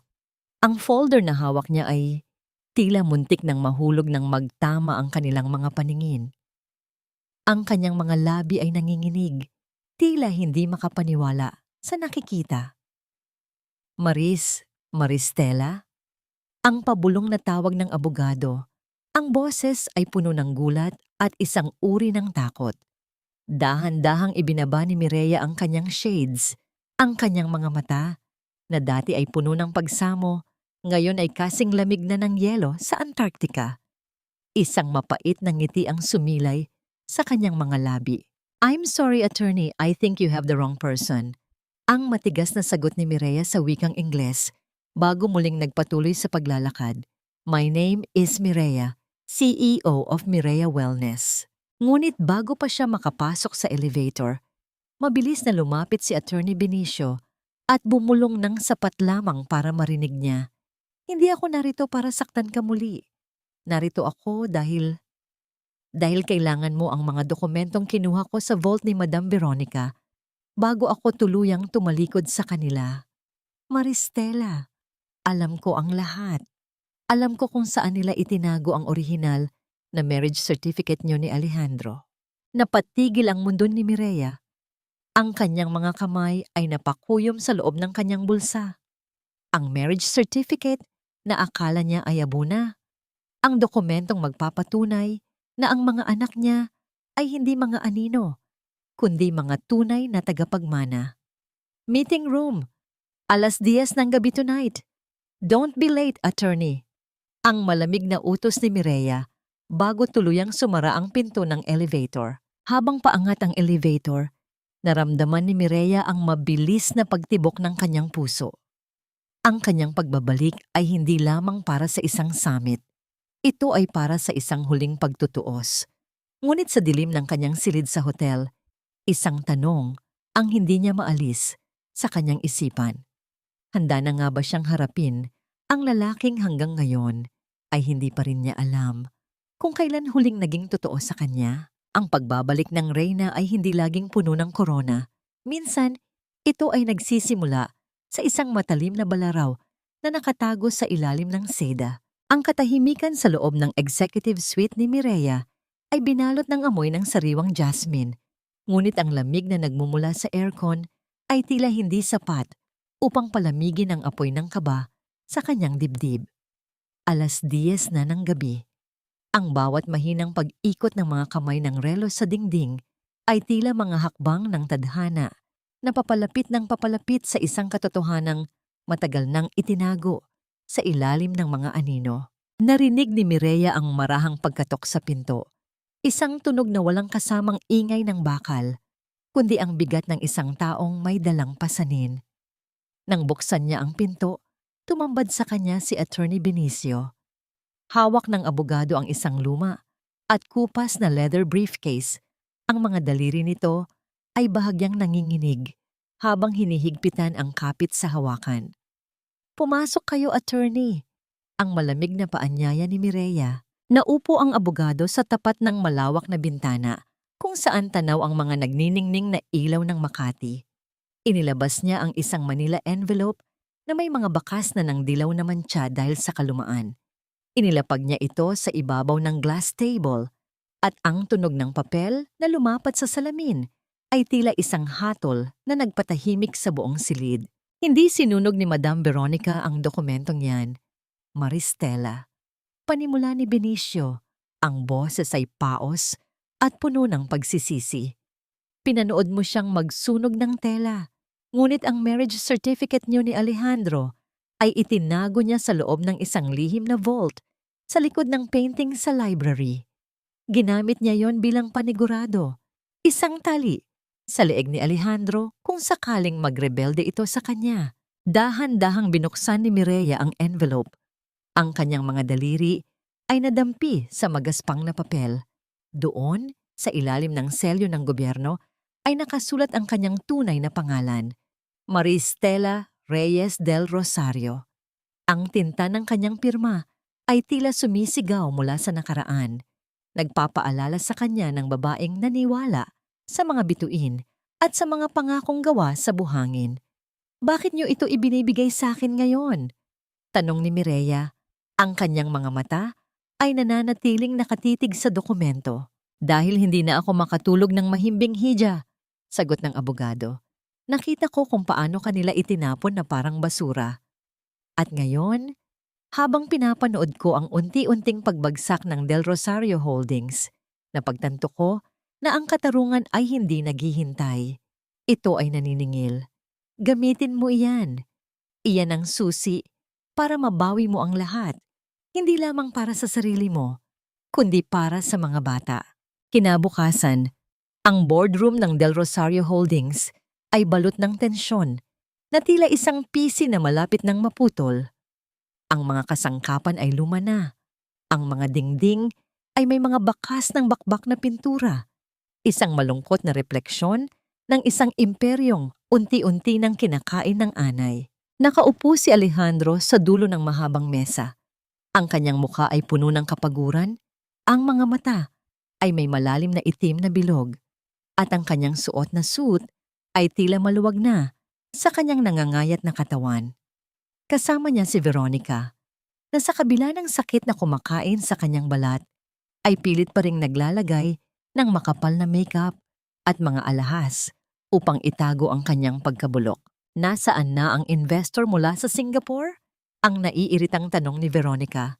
Ang boses ay gapi na ng ubo. Kailangan natin ang pondong ito bago matapos ang linggong ito, Alejandro. Kung hindi, kukunin ng bangko ang mansyon. Bumukas ang dambuhalang pinto ng boardroom. Ang tunog ng mga takong na humahampas sa sahig ay mabilis at puno ng kumpiyansa. Pumasok si Mireya, kasunod ang kanyang mga assistant at si Madam Sofia. Ang bawat hakbang niya ay tila isang kumpas ng musika na nagpapatigil sa paghinga ng mga tao sa loob ng silid. Nabitawan ni Alejandro ang ballpen na hawak niya. Ang kanyang panga ay nangatal at ang kanyang mga mata ay nanlaki habang tinititigan ang babaeng nasa kanyang harap. Ang puting suit ni Mireya ay tila nagniningning sa ilalim ng fluorescent lights. Isang masilaw na kaibahan sa kadiliman ng paligid. Good morning, everyone! Ang boses ni Mireya ay kasing linaw ng kristal at kasing talim ng diamante. I am Mireya, CEO of Mireya Wellness. I believe you are looking for an investment to save this dying company. Maristela? Ang pabulong na sambit ni Alejandro. Ang kanyang boses ay nanginginig sa matinding emosyon. Sinubukan niyang tumayo, ngunit ang kanyang mga tuhod ay tila nawalan ng lakas. Ikaw ba yan? Buhay ka? Tumingin si Mireya ng diretso sa mga mata ni Alejandro. Ang mga matang dati ay tanging pag-ibig ang nakikita. Ngunit ngayon ay tanging numero at negosyo na lamang ang mababasa. Isang malamig at pormal na ngiti ang sumilay sa kanyang mga labi. I'm sorry, Mr. Del Rosario. You must be mistaken. Ang sagot ni Mireya sa wikang Taglish. Ang bawat salita ay may diin na tila isang pako na ibinabaon sa krus. I don't know who this Maristela is. I am here purely for business. Kung hindi nyo kayang manatiling professional, maaari kaming lumabas ngayon din at hayaang tuluyang gumuho ang kumpanyang ito. Napalingon si Mireya kay Veronica na ngayon ay nakatitig sa kanya ng may halong takot at pagkilala. Nakita ni Mireya ang panginginig ng kamay ng matanda habang pilit nitong itinatago ang mga sugat sa kanyang braso sa ilalim ng telang seda. Let's begin, shall we? Dagdag ni Mireya habang dahan-dahang nauupo sa tapat ni Alejandro. I have the terms for the acquisition, but I warn you, the price I am asking is something you might find very difficult to pay. Ang bawat hininga sa loob ng silid ay naging mabigat. Alam ni Alejandro sa kaibuturan ng kanyang puso na ang babaeng nasa harap niya ay ang kanyang asawa. Ngunit ang pader na itinayo nito ay kasing taas ng mga gusali sa Singapore. Ang tanong ay hindi na kung sino siya, kundi kung anong uri ng paghihiganti ang dala niya sa ilalim ng kanyang magandang anyo. Ang katahimikan sa loob ng boardroom ay tila isang telang lino na dahan-dahang pinupunit sa bawat segundong lumilipas. Si Alejandro ay nanatiling nakapako sa kanyang kinauupuan. Ang kanyang mga mata ay hindi kumukurap habang pilit na hinahanap ang bakas ng lambot sa mukha ni Mireya. Ang Maristela na dati ay sapat na ang isang ngangiti niya upang mapawi ang lahat ng pagod. Ngunit ang babaeng nasa harap niya ngayon ay tila isang estatwang gawa sa perlas, makinang, perpekto, ngunit napakalamig hawakan. Alejandro, bakit ka natutulala riyan? Ang basag na boses ni Veronica ang bumasag sa tensyon. Pilit na itinuwid ng matanda ang kanyang likod, kahit na ang bawat pagkilos niya ay nagdudulot ng hapdi sa kanyang balat na pilit itinatago ng makapal na pundasyon. Madam Mireya, ipagpaumanhin niyo ang aking anak. Masyado lang siyang pagod sa pag-aayos ng mga gusot ng kumpanya. We are very much interested in your proposal. Your investment is the miracle we've been praying for. Isang mapait na ngiti ang sumilay sa mga labi ni Mireya. Miracle? I don't believe in miracles, Madam Veronica. I believe in transactions. And in this transaction, you are not the ones who will set the rules. Bago pa man makasagot ang matanda, ang pintuan ng boardroom ay muling bumukas ng marahas. Ang tunog ng mabilis na paglakad at ang halimuyak ng isang matapang at pamilyar na pabango ay agad na lumaganap. Pumasok si Celestine Vergara. Ang kanyang mukha ay puno ng pagkabalisa sa kabila ng makapal na makeup. Ang kanyang career bilang aktres ay unti-unti nang naglalaho dahil sa sunod-sunod na flop na proyekto at mga isyong kinasangkutan ng pamilya Del Rosario. Alejandro, Mama Veronica, anong balita? May pag-asa ba ang endorsement deal ko sa Mireya Wellness? Ang mabilis na tanong ni Celestine, hindi pa napapansin ang babaeng nakaupo sa tapat ni Alejandro. I really need this deal to save my cosmetic brand.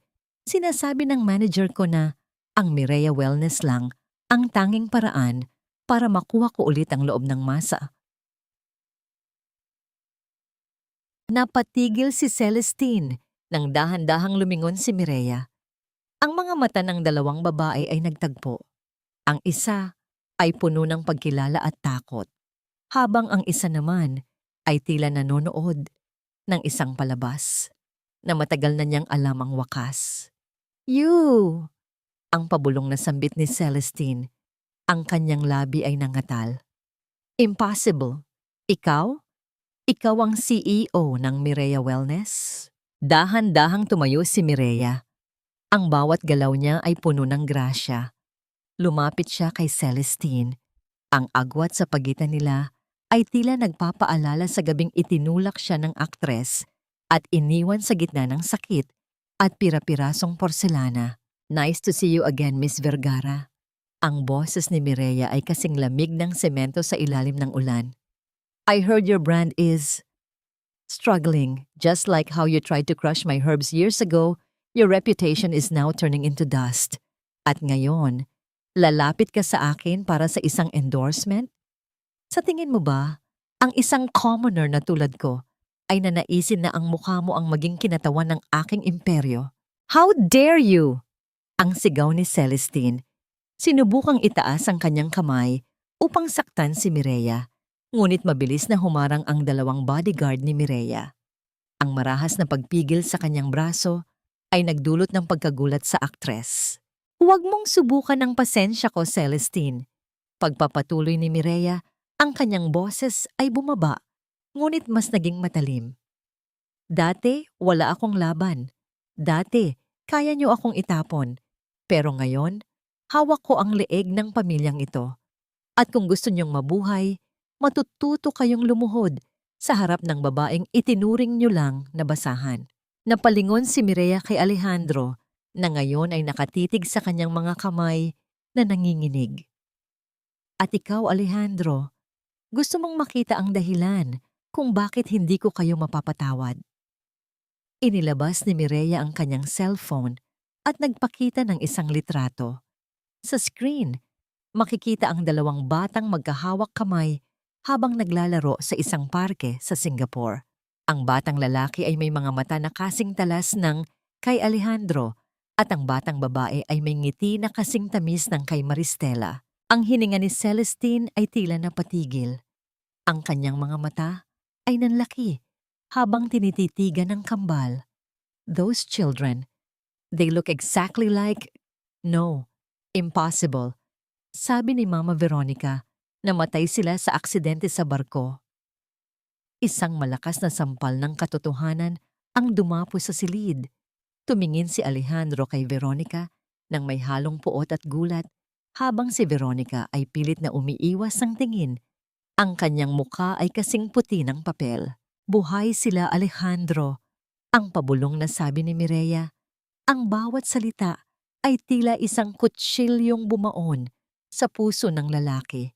At hinding-hindi nila malalaman na ang ama nila ay isang duwag na pinili ang yaman kaysa sa kanilang kaligtasan. Mabilis na tumalikod si Mireya at naglakad palabas ng boardroom. Iniwan ang tatlo sa gitna ng pagkawasak ng kanilang mga kasinungalingan. Ngunit sa kanyang paglabas, naramdaman niya ang isang matinding kirot sa kanyang dibdib. Hindi dahil sa galit, kundi dahil sa unang pagkakataon. Nakita niya ang pagguho ng mundo ng mga taong nanakit sa kanya. At ang tanong ay kung ang pagkawasak ba nila ay sapat na upang mabuo ang kanyang sariling puso. Paano nga ba matatapos ang isang digmaan kung ang bawat tagumpay ay may kasamang bakas ng dugo mula sa nakaraang pilit mong kinakalimutan. Ang bawat sugat sa balat ay tila mga titik ng isang sumpa na dahan-dahang isinusulat sa katawan ni Veronica. Sa loob ng madilim na silid ng mansyon ng mga Del Rosario, kung saan ang mga kurtina ay nananatiling nakasara upang hindi makapasok ang kahit ikatiting na sinag ng araw, ang amoy ng nabubulok na laman ay nakikipagbuno sa matapang na amoy ng disinfectant. Ang dating mapagmataas na matriarka ay nakahiga sa kanyang kama. Ang kanyang mga kamay na dati ay punong-puno ng mga dambuhalang brilyante, ngayon ay balot ng puting gasa upang itago ang mga lamat at sugat na tila ayaw ng maghilom. Ang misteryosong sakit na ito, isang klase ng autoimmune condition na nagpapalubha sa bawat stress at emosyon, ay tila ang pisikal na anyo ng lahat ng mantsa sa kanyang konsensya. Ang bawat doktor na dinala ni Alejandro, mula sa pinakamagaling na espesyalista sa Amerika hanggang sa mga eksperto sa Europa, ay iisa lamang ang sinasabi. Ang gamot na kemikal ay lalo lamang nagpapalala sa sitwasyon. Hindi ito gumagaling, Alejandro. Ang paos at puno ng takot na boses ni Veronica ang bumasag sa katahimikan. Ang bawat hapdi ay tila apoy na dahan-dahang kumakain sa akin. Bakit walang makagamot sa akin? Ako si Veronica del Rosario. Hindi ako maaaring mamatay ng ganito. Nakatayo si Alejandro sa gilid ng bintana. Ang kanyang mga mata ay nakatitig sa kawalan. Ang puot na naramdaman niya matapos malaman ang katotohanan tungkol sa kambal ay unti-unting napapalitan ng isang nakakabinging pagkapagod. Sinasabi ng doktor, ang tanging pag-asa mo na lamang ay ang mga bagong breakthrough sa botanical medicine.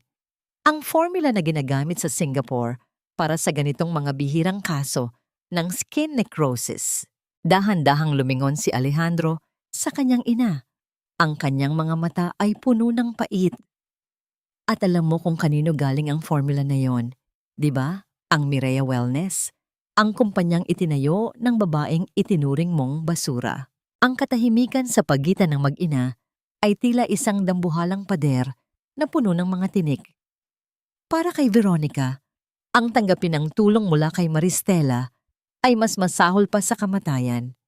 Ngunit ang bawat pintig ng kanyang puso ay nagpapaalala sa kanya ng hapdi na hindi na niya kayang tiisin. Samantala, sa isang eksklusibong villa sa labas ng lungsod, pinapanood ni Mireya ang pagbagsak ng ulan sa labas. Ang bawat patak ng tubig sa salamin ng bintana ay tila mga luhang nagmumula sa langit. Naglilinis sa mga dumi ng nakaraan.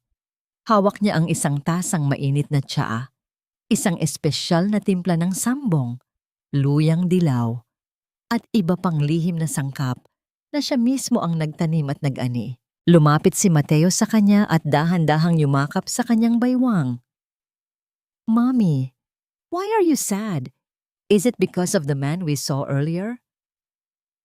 Hinaplos ni Mireya ang buhok ng kanyang anak. Ang kanyang puso ay tila pinipiga sa sakit. Ang pagkakahawig ni Mateo kay Alejandro ay tila isang palaging paalala ng isang pag-ibig na naging lason. No, baby.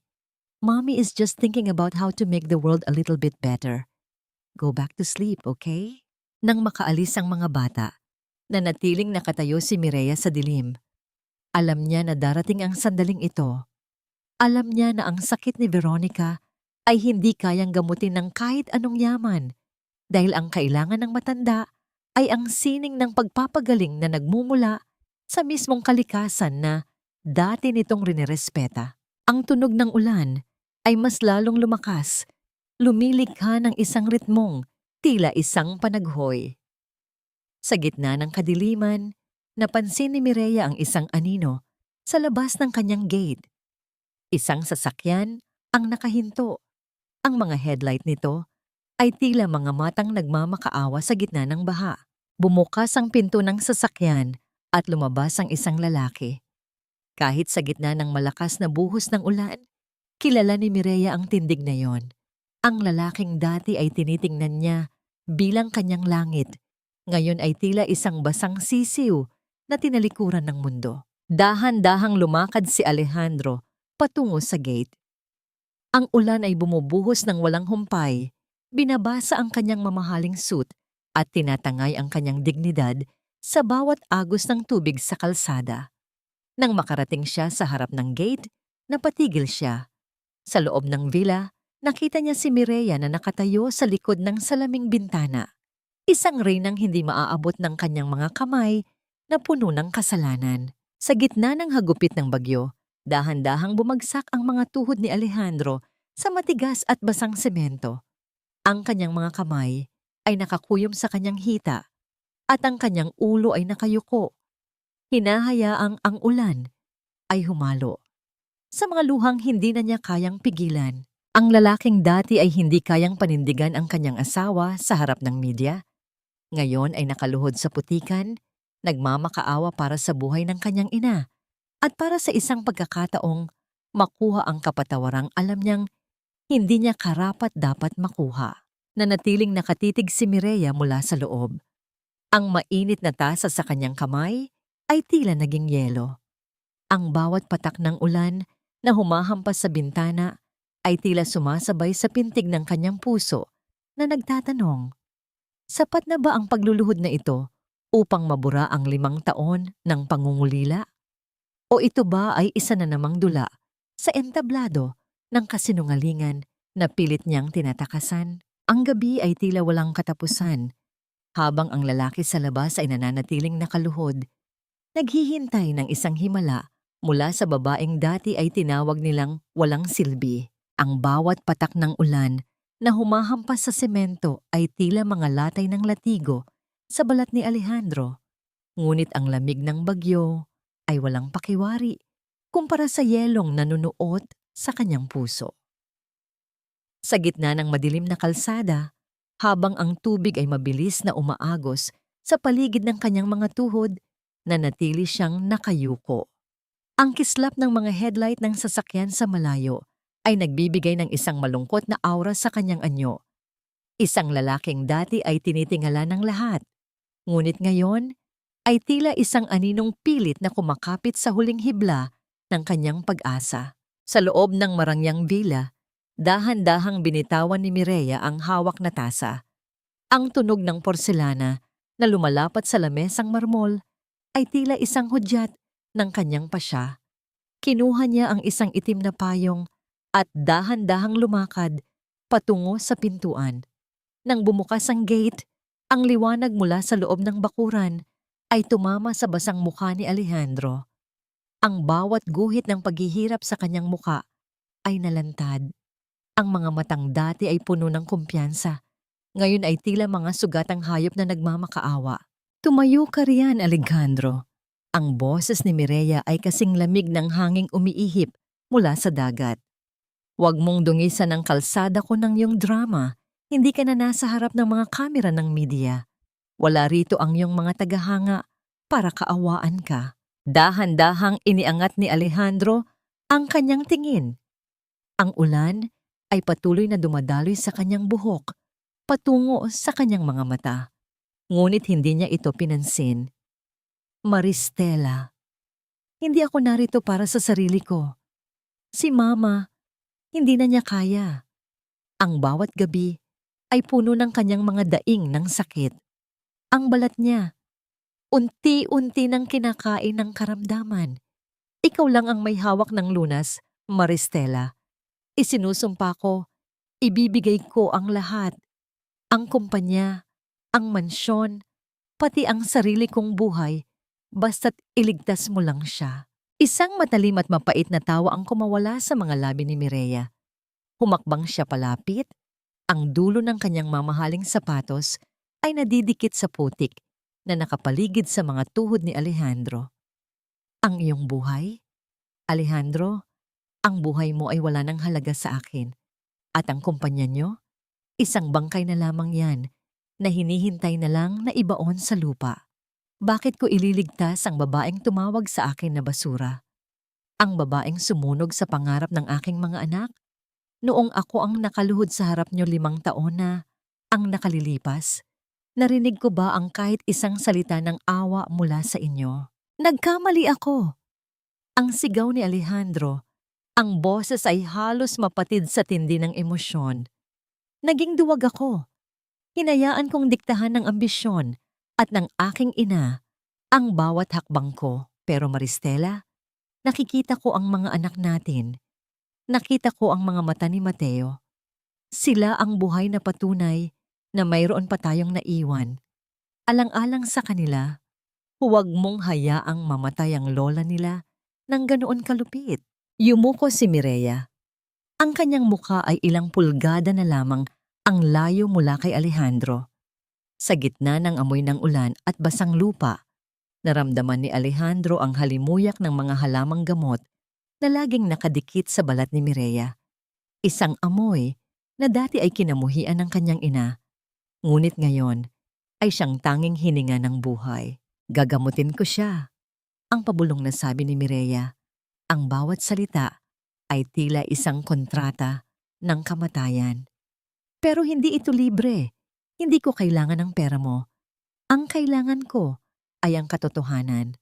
Bukas, sa harap ng lahat ng mga investor at ng media na matagal niyo nang nililinlang, ilalabas niyo ang orihinal na marriage certificate natin. I-anunsyo mo sa buong mundo na ang kasal natin ay legal at ang mga anak ko ang tanging lehitimong tagapagmana ng lahat ng natitirang ari-arian ng mga Del Rosario. Napatigil si Alejandro. Ang hiling ni Mireya ay hindi lamang pagbawi sa yaman. Ito ay ang tuluyang paggiba sa dangal na pilit na itinayo ni Veronica sa loob ng ilang dekada. Ito ang sukdulang pagpapakumbaba, ang aminin na ang pamilyang Del Rosario ay nabuhay sa isang dambuhalag kasinungalingan. At si Celestine?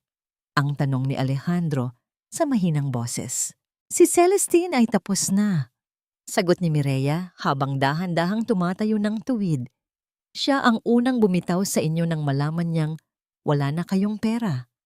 Ang tanging natitira sa inyo ay ang inyong mga sugat. Isipin mo ng mabuti, Alejandro. Ang buhay ng iyong ina, kapalit ng inyong pekeng dangal. Mayroon kang hanggang bukang liwayway para magpasya. Tumalikod si Mireya at dahan-dahang naglakad pabalik sa loob.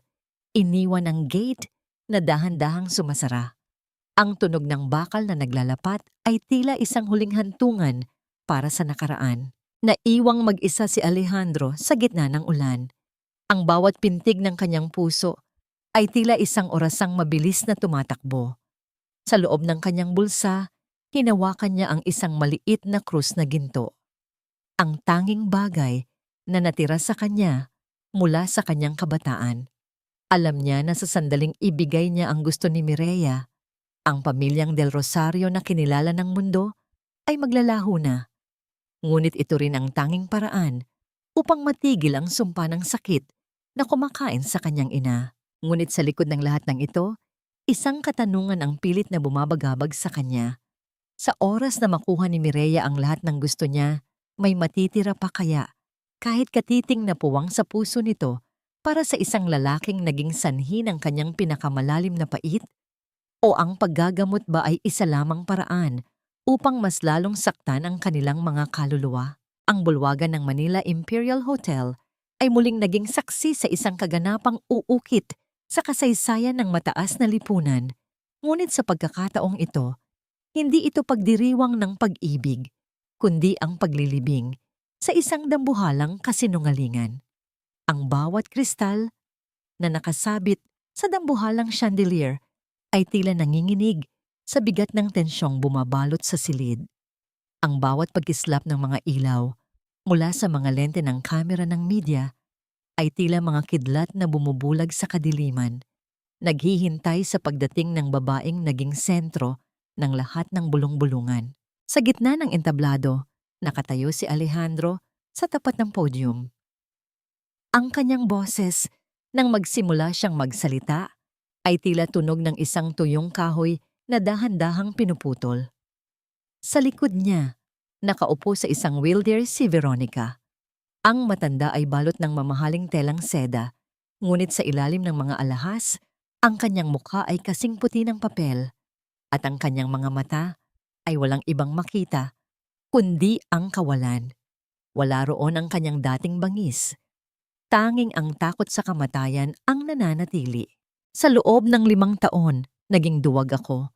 Ang panimula ni Alejandro, ang bawat salita ay may bigat na tila isang pako na ibinabaon sa kanyang sariling kabaong.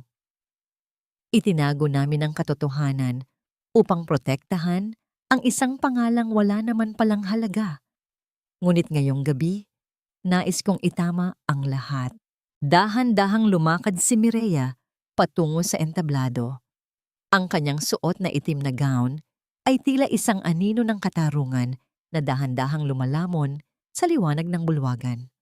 Ang bawat hakbang ng kanyang sapatos ay nagbibigay ng ritmong tila isang martsa ng kamatayan para sa dangal ng mga Del Rosario. Nang makarating siya sa gitna, ang malaking screen sa likod nila ay nagpakita ng isang imahe.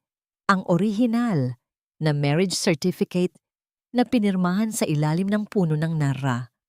Kasunod, ang mga birth certificate ni na Mateo at Mireille. Isang kolektibong paghinto ng hininga ang bumalot sa madla. Ang mga bulungan ay tila naging isang malakas na agos ng tubig na hindi na kayang pigilan.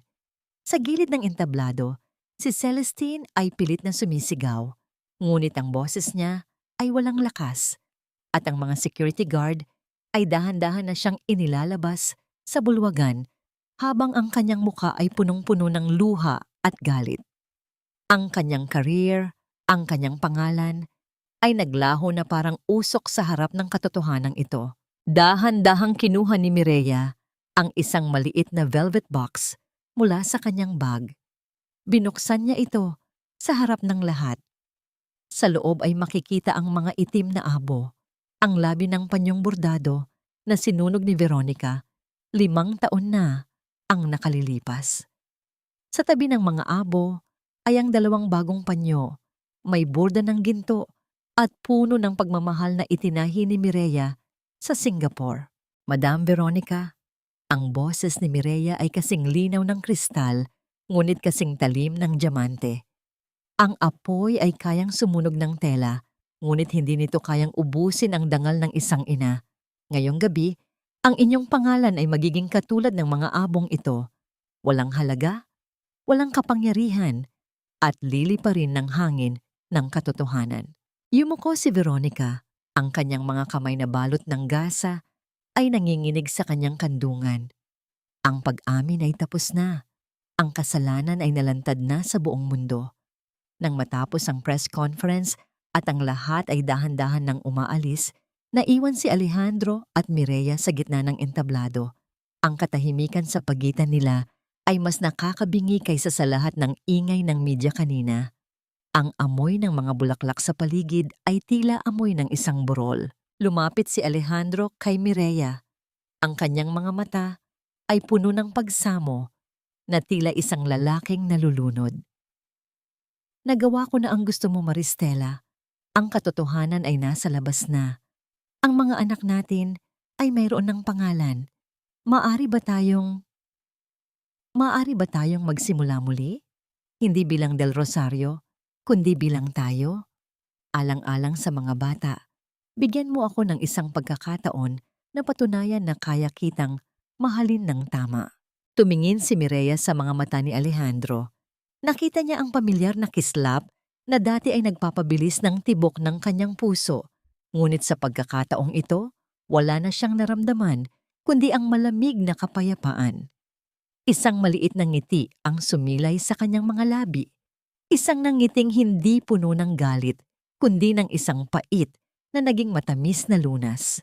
Dahan-dahang inabot ni Mireya ang kamay ni Alejandro, hindi upang hawakan ito bilang asawa, kundi upang ilagay sa kanyang palad ang isang maliit na vial ng tsaa, ang huling gamot para kay Veronica. Ang gamot na ito ay magliligtas sa buhay ng iyong ina, Alejandro. Ang pabulong na sabi ni Mireya. Ngunit ang puso ko, iyon ang bagay na hindi na kayang gamutin ng kahit anong tsaa o pagsamo. Ang Maristela na minahal mo ay namatay na sa gabing sinunog niyo ang panyong ito. Ang kaharap mo ngayon ay ang babaeng binuo ang sarili mula sa abo. Naramdaman ni Alejandro ang mabilis na pagtibok ng kanyang puso habang pinapanood ang pagtalikod ni Mireya. Ang bawat hakbang ng babae palayo sa kanya ay tila isang huling hantungan ng kanilang kasaysayan. Maristela, ang muling tawag ni Alejandro, ang boses ay puno ng desperasyon. Mayroon pa bang kahit katiting na pag-asa para sa atin? Napatigil si Mireya sa pinto. Hindi lumingon.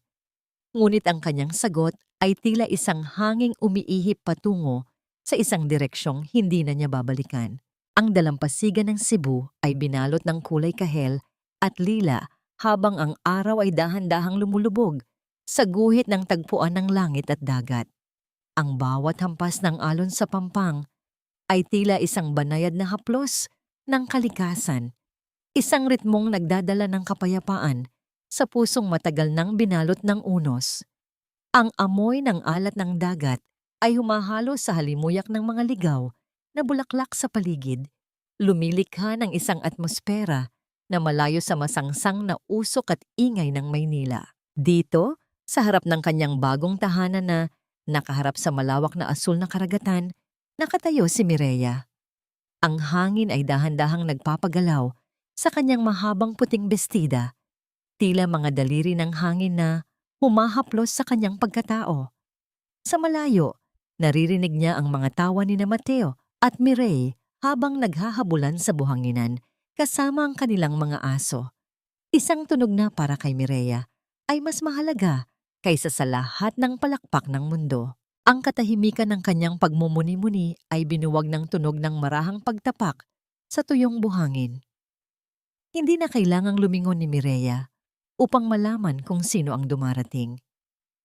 Ang bigat ng bawat hakbang at ang amoy ng pamilyar na pabango na ngayon ay hinaluan ng amoy ng pagsisisi ay sapat na upang makilala niya si Alejandro.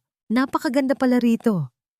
Ang mahinang panimula ni Alejandro habang tumatayo sa tabi ni Mireya, ngunit pinanatili ang sapat na distansya bilang tanda ng paggalang. Ang kanyang mukha ay wala na ang bakas ng kapangyarihan, tanging ang pagod at ang matinding pangungulila ang nananatili. Ngayon ko lang naintindihan kung bakit mo pinili ang lugar na ito, malayo sa lahat ng dumi ng nakaraan. Ang dagat ay may paraan upang linisin ang lahat, Alejandro. Sagot ni Mireya. Ang kanyang mga mata ay nananatiling nakatitig sa abot-tanaw. Dito, walang pader na may mga nakatagong lihim, walang mga kamera na naghihintay sa bawat pagkakamali mo. Dito, malaya kaming maging kami. Maristela, ang kumpanya. Naibenta na namin ang lahat ng natitirang shares sa Mireya Wellness. Si Mama, maayos na ang kanyang kalagayan. Salamat sa gamot mo. Pero mas pinili na niyang manatili sa isang maliit na bahay sa probinsya, malayo sa mga taong dati niyang kinatatakutan. Pagkukwento ni Alejandro, ang boses ay nangangatal. Sinuko ko na ang lahat.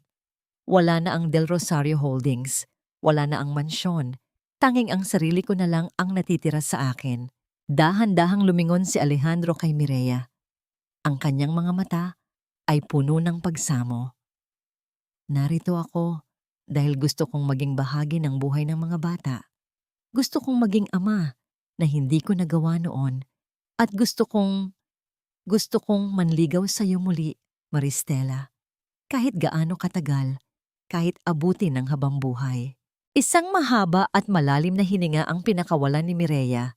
Sa kanyang gunita, tila bumalik ang imahe ng isang babaeng nakaluhod sa putikan habang pinapanood ang pag-alis ng mga sasakyan ni Alejandro. Naramdaman niya ang hapdi ng gabing iyon, ang lamig ng ulan, at ang pakiramdam ng pagiging walang halaga. Ngunit nang itingin niya ang kanyang mga mata sa kanyang mga anak na masayang naglalaro, ang hapding iyon ay tila naging isang malayong alaala na wala ng kapangyarihan sa kanya. Alejandro, tignan mo sila. Ang pabulong na wika ni Mireya habang itinuturo ang kambal. 5 taon silang lumaki na ang tanging bayani ay ang kanilang ina. 5 taon nilang binuo ang kanilang mundo nang wala ka. Hindi ko ipagkakait ang karapatan mo bilang ama dahil kailangan nila ng paggabay. Maaari mo silang bisitahin, maaari mo silang mahalin. Nagliwanag ang mukha ni Alejandro, ngunit agad din itong naglaho nang magpatuloy si Mireya. Pero ang pagbabalik sa atin, iyon ang bagay na hindi ko na kayang ibigay sa'yo. Ang bawat salita ni Mireya ay kasing linaw ng kristal. Hindi dahil sa galit ako sa'yo. Sa totoo lang, napatawad na kita. Pinatawad ko na rin si Veronica dahil ang galit ay isang tanikala na ayaw ko nang dalhin sa aking bagong buhay. Pero Alejandro, ang pagpapatawad ay hindi laging nangangahulugan ng pagbabalik sa dati. Ang Maristela na naniwala sa mga fairy tale ay matagal nang nagpahinga. Ang babaeng kaharap mo ngayon ay hindi na kailangan ng isang hari upang maging reyna. Wala na ba talagang puwang? Ang desperadong tanong ni Alejandro. Ang puwang na hinahanap mo ay napuno na ng pagmamahal ko sa aking sarili at sa aking mga anak. Sagot ni Mireya na may kasamang malambot ngunit matatag na ngiti. Magkaiba na ang ating mga landas, Alejandro. Ang sayo ay ang landas ng pagsisisi at pagbuo sa iyong sarili. Ang sa akin ay ang landas ng pagpapatuloy at pagpapakitang gilas sa mundong ito ng mag-isa. Sa sandaling iyon, isang malakas na tunog ng sirena ang narinig mula sa malayo. Sinusundan ng balita sa radyo ng isang tauhan, ang lumang mansyon ng mga Del Rosario sa Maynila ay tuluyan ng naabo dahil sa isang malaking sunog. Ang simbolo ng kanilang paghihirap, ang lugar kung saan sinunog ang panyo ng kanyang mga anak, ay naglaho na sa gitna ng tunay na apoy. Napatitig si Alejandro sa malayo. Tila tinatanggap ang huling hatol ng tadhana. Alam niya na sa gabing ito, hindi lamang ang mansyon ang naglaho, kundi pati ang huling hibla ng kanyang pag-asa na mabawi ang babaeng pinakamahalaga sa kanya. Tumalikod si Mireya at nagsimulang maglakad patungo sa kanyang mga anak. Ang bawat hakbang niya sa buhangin ay hindi na nagiiwan ng malalim na marka ng pighati, kundi mga bakas ng isang babaeng malaya na sa wakas. Ang gabi ay dahan-dahang lumalalim, ngunit para kay Mireya, ito ang simula ng isang bukang liwayway na kailanman ay hindi na magdidilim. Maaari nga bang mabuo ang isang basag na salamin? Marahil hindi. Ngunit ang mga pira-pirasong kristal ay maaaring maging isang magandang mosaic. Isang bagong sining na mas matibay, mas makinang, at higit na makapangyarihan kaysa sa dati. Hindi lahat ng sugat ay kailangang maghilom sa loob ng isang gabi. Ang iba ay kailangang madilig ng luha at maaliwalas ng panahon bago tuluyang maging pilat na sagisag ng katapangan. Sa gitna ng luntiang hardin ng Mireya Foundation sa Cebu, ang bango ng sariwang tanglad, pandan, at sampagwita ay tila isang banal na insenso na nagpapapaalala sa bawat babaeng naroon na may buhay pagkatapos ng karahasan. Ang pasilidad na ito, na itinayo ni Mireya mula sa kanyang sariling tagumpay, ay naging kanlungan ng mga asawang tulad niya noon. Mga babaeng ang mga tinig ay pilit na ibinaon sa ilalim ng takot at paninikil. Naglalakad si Mireya sa pagitan ng mga hanay ng mga halamang gamot. Ang kanyang mga kamay ay dahan-dahang hinahaplos ang mga dahon ng sambong na tila mga lumang kaibigan. Nakasuot siya ng isang simpleng linen na bestida. Ang kanyang buhok ay malayang hinahampas ng hanging dagat. Wala na ang mabigat na baluti ng kanyang mga mamahaling suit. Ang kanyang awtoridad ngayon ay hindi na nagmumula sa takot, kundi sa isang klase ng malambot na kapangyarihang tanging ang mga nakaranas ng matinding pait ang makakapag-alay. "Mommy, look! The flowers are finally blooming!" Ang masayang sigaw ni Mireille Lee habang itinuturo ang mga orchid na nakasabit sa malaking puno ng nara. Kasunod niya si Mateo na may dalang maliit na watering can. Ang kanyang mukha ay seryoso sa pagdidilig sa mga bagong tanim na punla. Ang kambal ay lumalaking malusog at puno ng sigla. Ang kanilang mga mata ay wala ng bahid ng kalituhan tungkol sa kanilang pagkakakilanlan. Alam nila kung sino sila at alam nila na ang kanilang ina ay isang reynang hindi kailangan ng korona upang maging dakila. Isang matandang babae ang lumapit kay Mireya. Ang kanyang mga mata ay namamaga pa rin mula sa huling gabi ng pag-iyak, ngunit may bakas na ng pag-asa sa kanyang mga labi. Salamat po, Madam Mireya. Kung hindi dahil sa inyo, baka hanggang ngayon ay iniisip ko pa rin na kasalanan ko kung bakit ako sinasaktan ng asawa ko. Hinawakan ni Mireya ang kamay ng babae. Ang init ng kanyang palad ay tila isang kuryenteng nagbibigay ng lakas. Huwag mo akong tawaging Madam Hija. Tawagin mo akong kapatid. Ang pag-alis mo sa madilim na silid na yon ay ang unang hakbang ng iyong paglaya. Dito, tuturuan ka naming muling kilalanin ang bango ng iyong sariling halaga.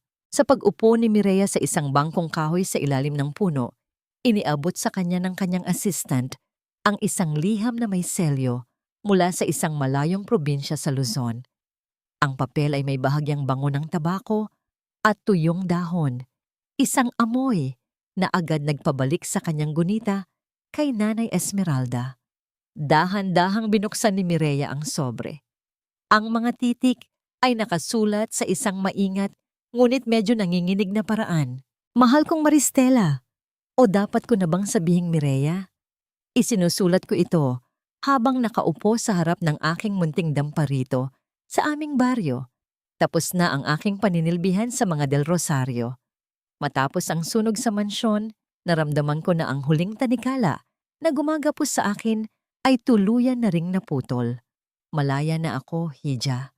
Malaya na akong magtanim ng sarili kong mga gulay at panoorin ang paglubog ng araw ng walang takot na may sisigaw sa akin sa likuran.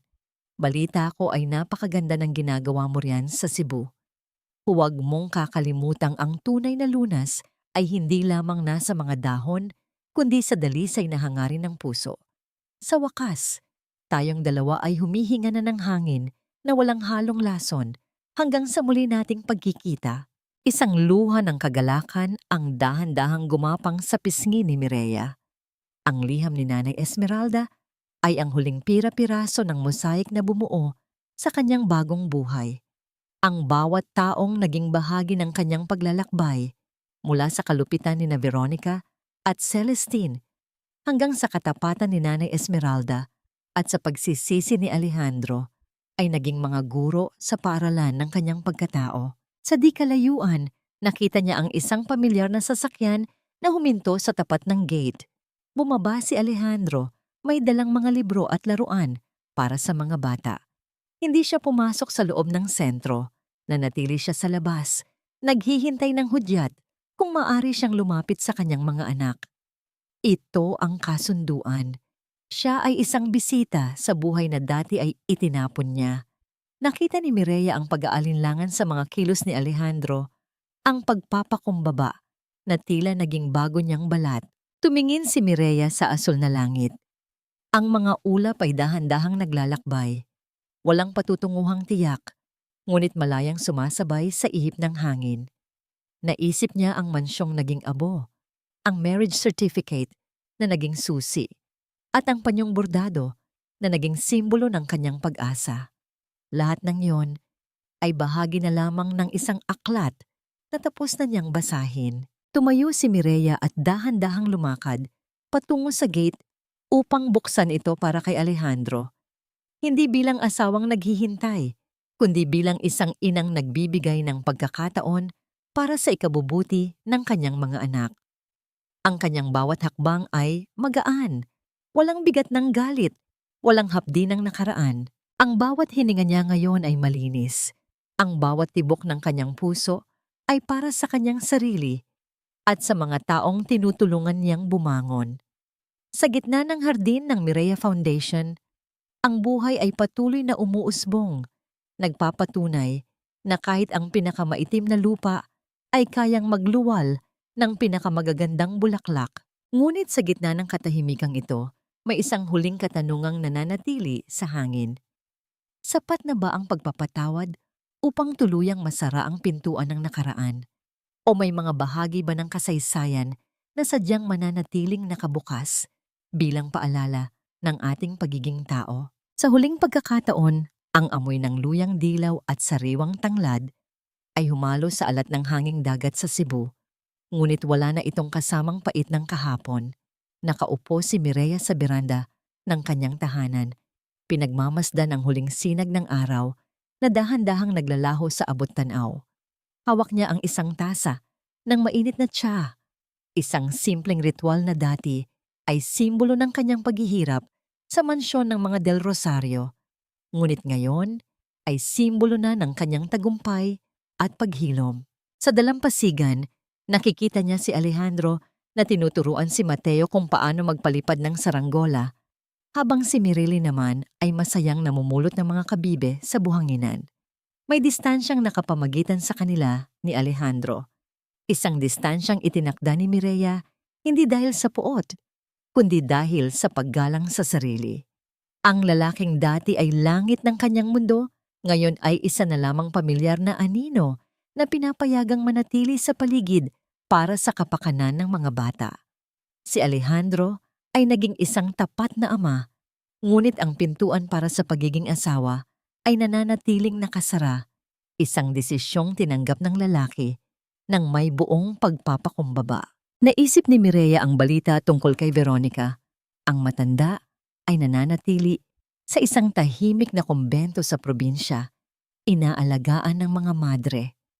Ang sakit nito sa balat ay gumaling na salamat sa lunas ni Mireya. Ngunit ang bawat peklat na naiwan sa katawan nito ay magsisilbing permanenteng paalala ng mga kasalanang nagawa nito.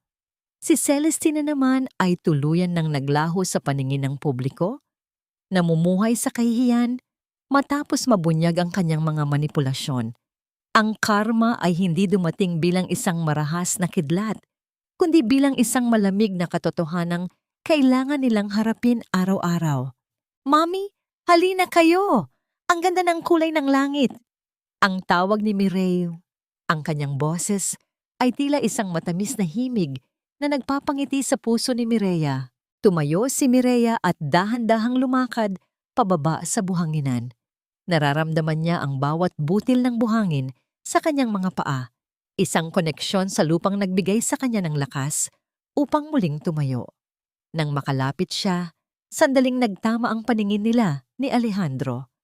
Walang salitang binigkas, ngunit sa isang matagal na pagtitig, nagkaunawaan sila. Ang pagpapatawad ay naibigay na, hindi dahil karapat-dapat ang nagkasala, kundi dahil ang biktima ay karapat-dapat sa kapayapaan. Naisip ni Mireya, ang buhay ay tila isang entablado ng kasinungalingan kung saan ang bawat isa ay may suot na maskara. Ngunit sa huli, ang katotohanan ay palaging hahanap ng paraan upang sumikat, tulad ng araw na muling sisilang bukas ng umaga. Ang tunay na lakas ng isang babae ay hindi nasusukat sa kung gaano siya katagal kayang magtiis, kundi sa kung paano niya kayang buuin ang kanyang sarili mula sa mga abong iniwan ng mga taong nagtangkang sumira sa kanya. Habang niyayakap niya ang kanyang dalawang anak, sa ilalim ng nagniningning na mga bituin, alam ni Mireya na tapos na ang dula. Ang kurtina ay tuluyan ng bumagsak sa nakaraan. Ang natitira na lamang ay ang halimuyak ng mga halamang gamot, ang tunog ng mga alon, at ang isang bukas na puno ng pag-asa. Isang bukas na siya mismo ang humulma, malaya at punong-puno ng pagmamahal.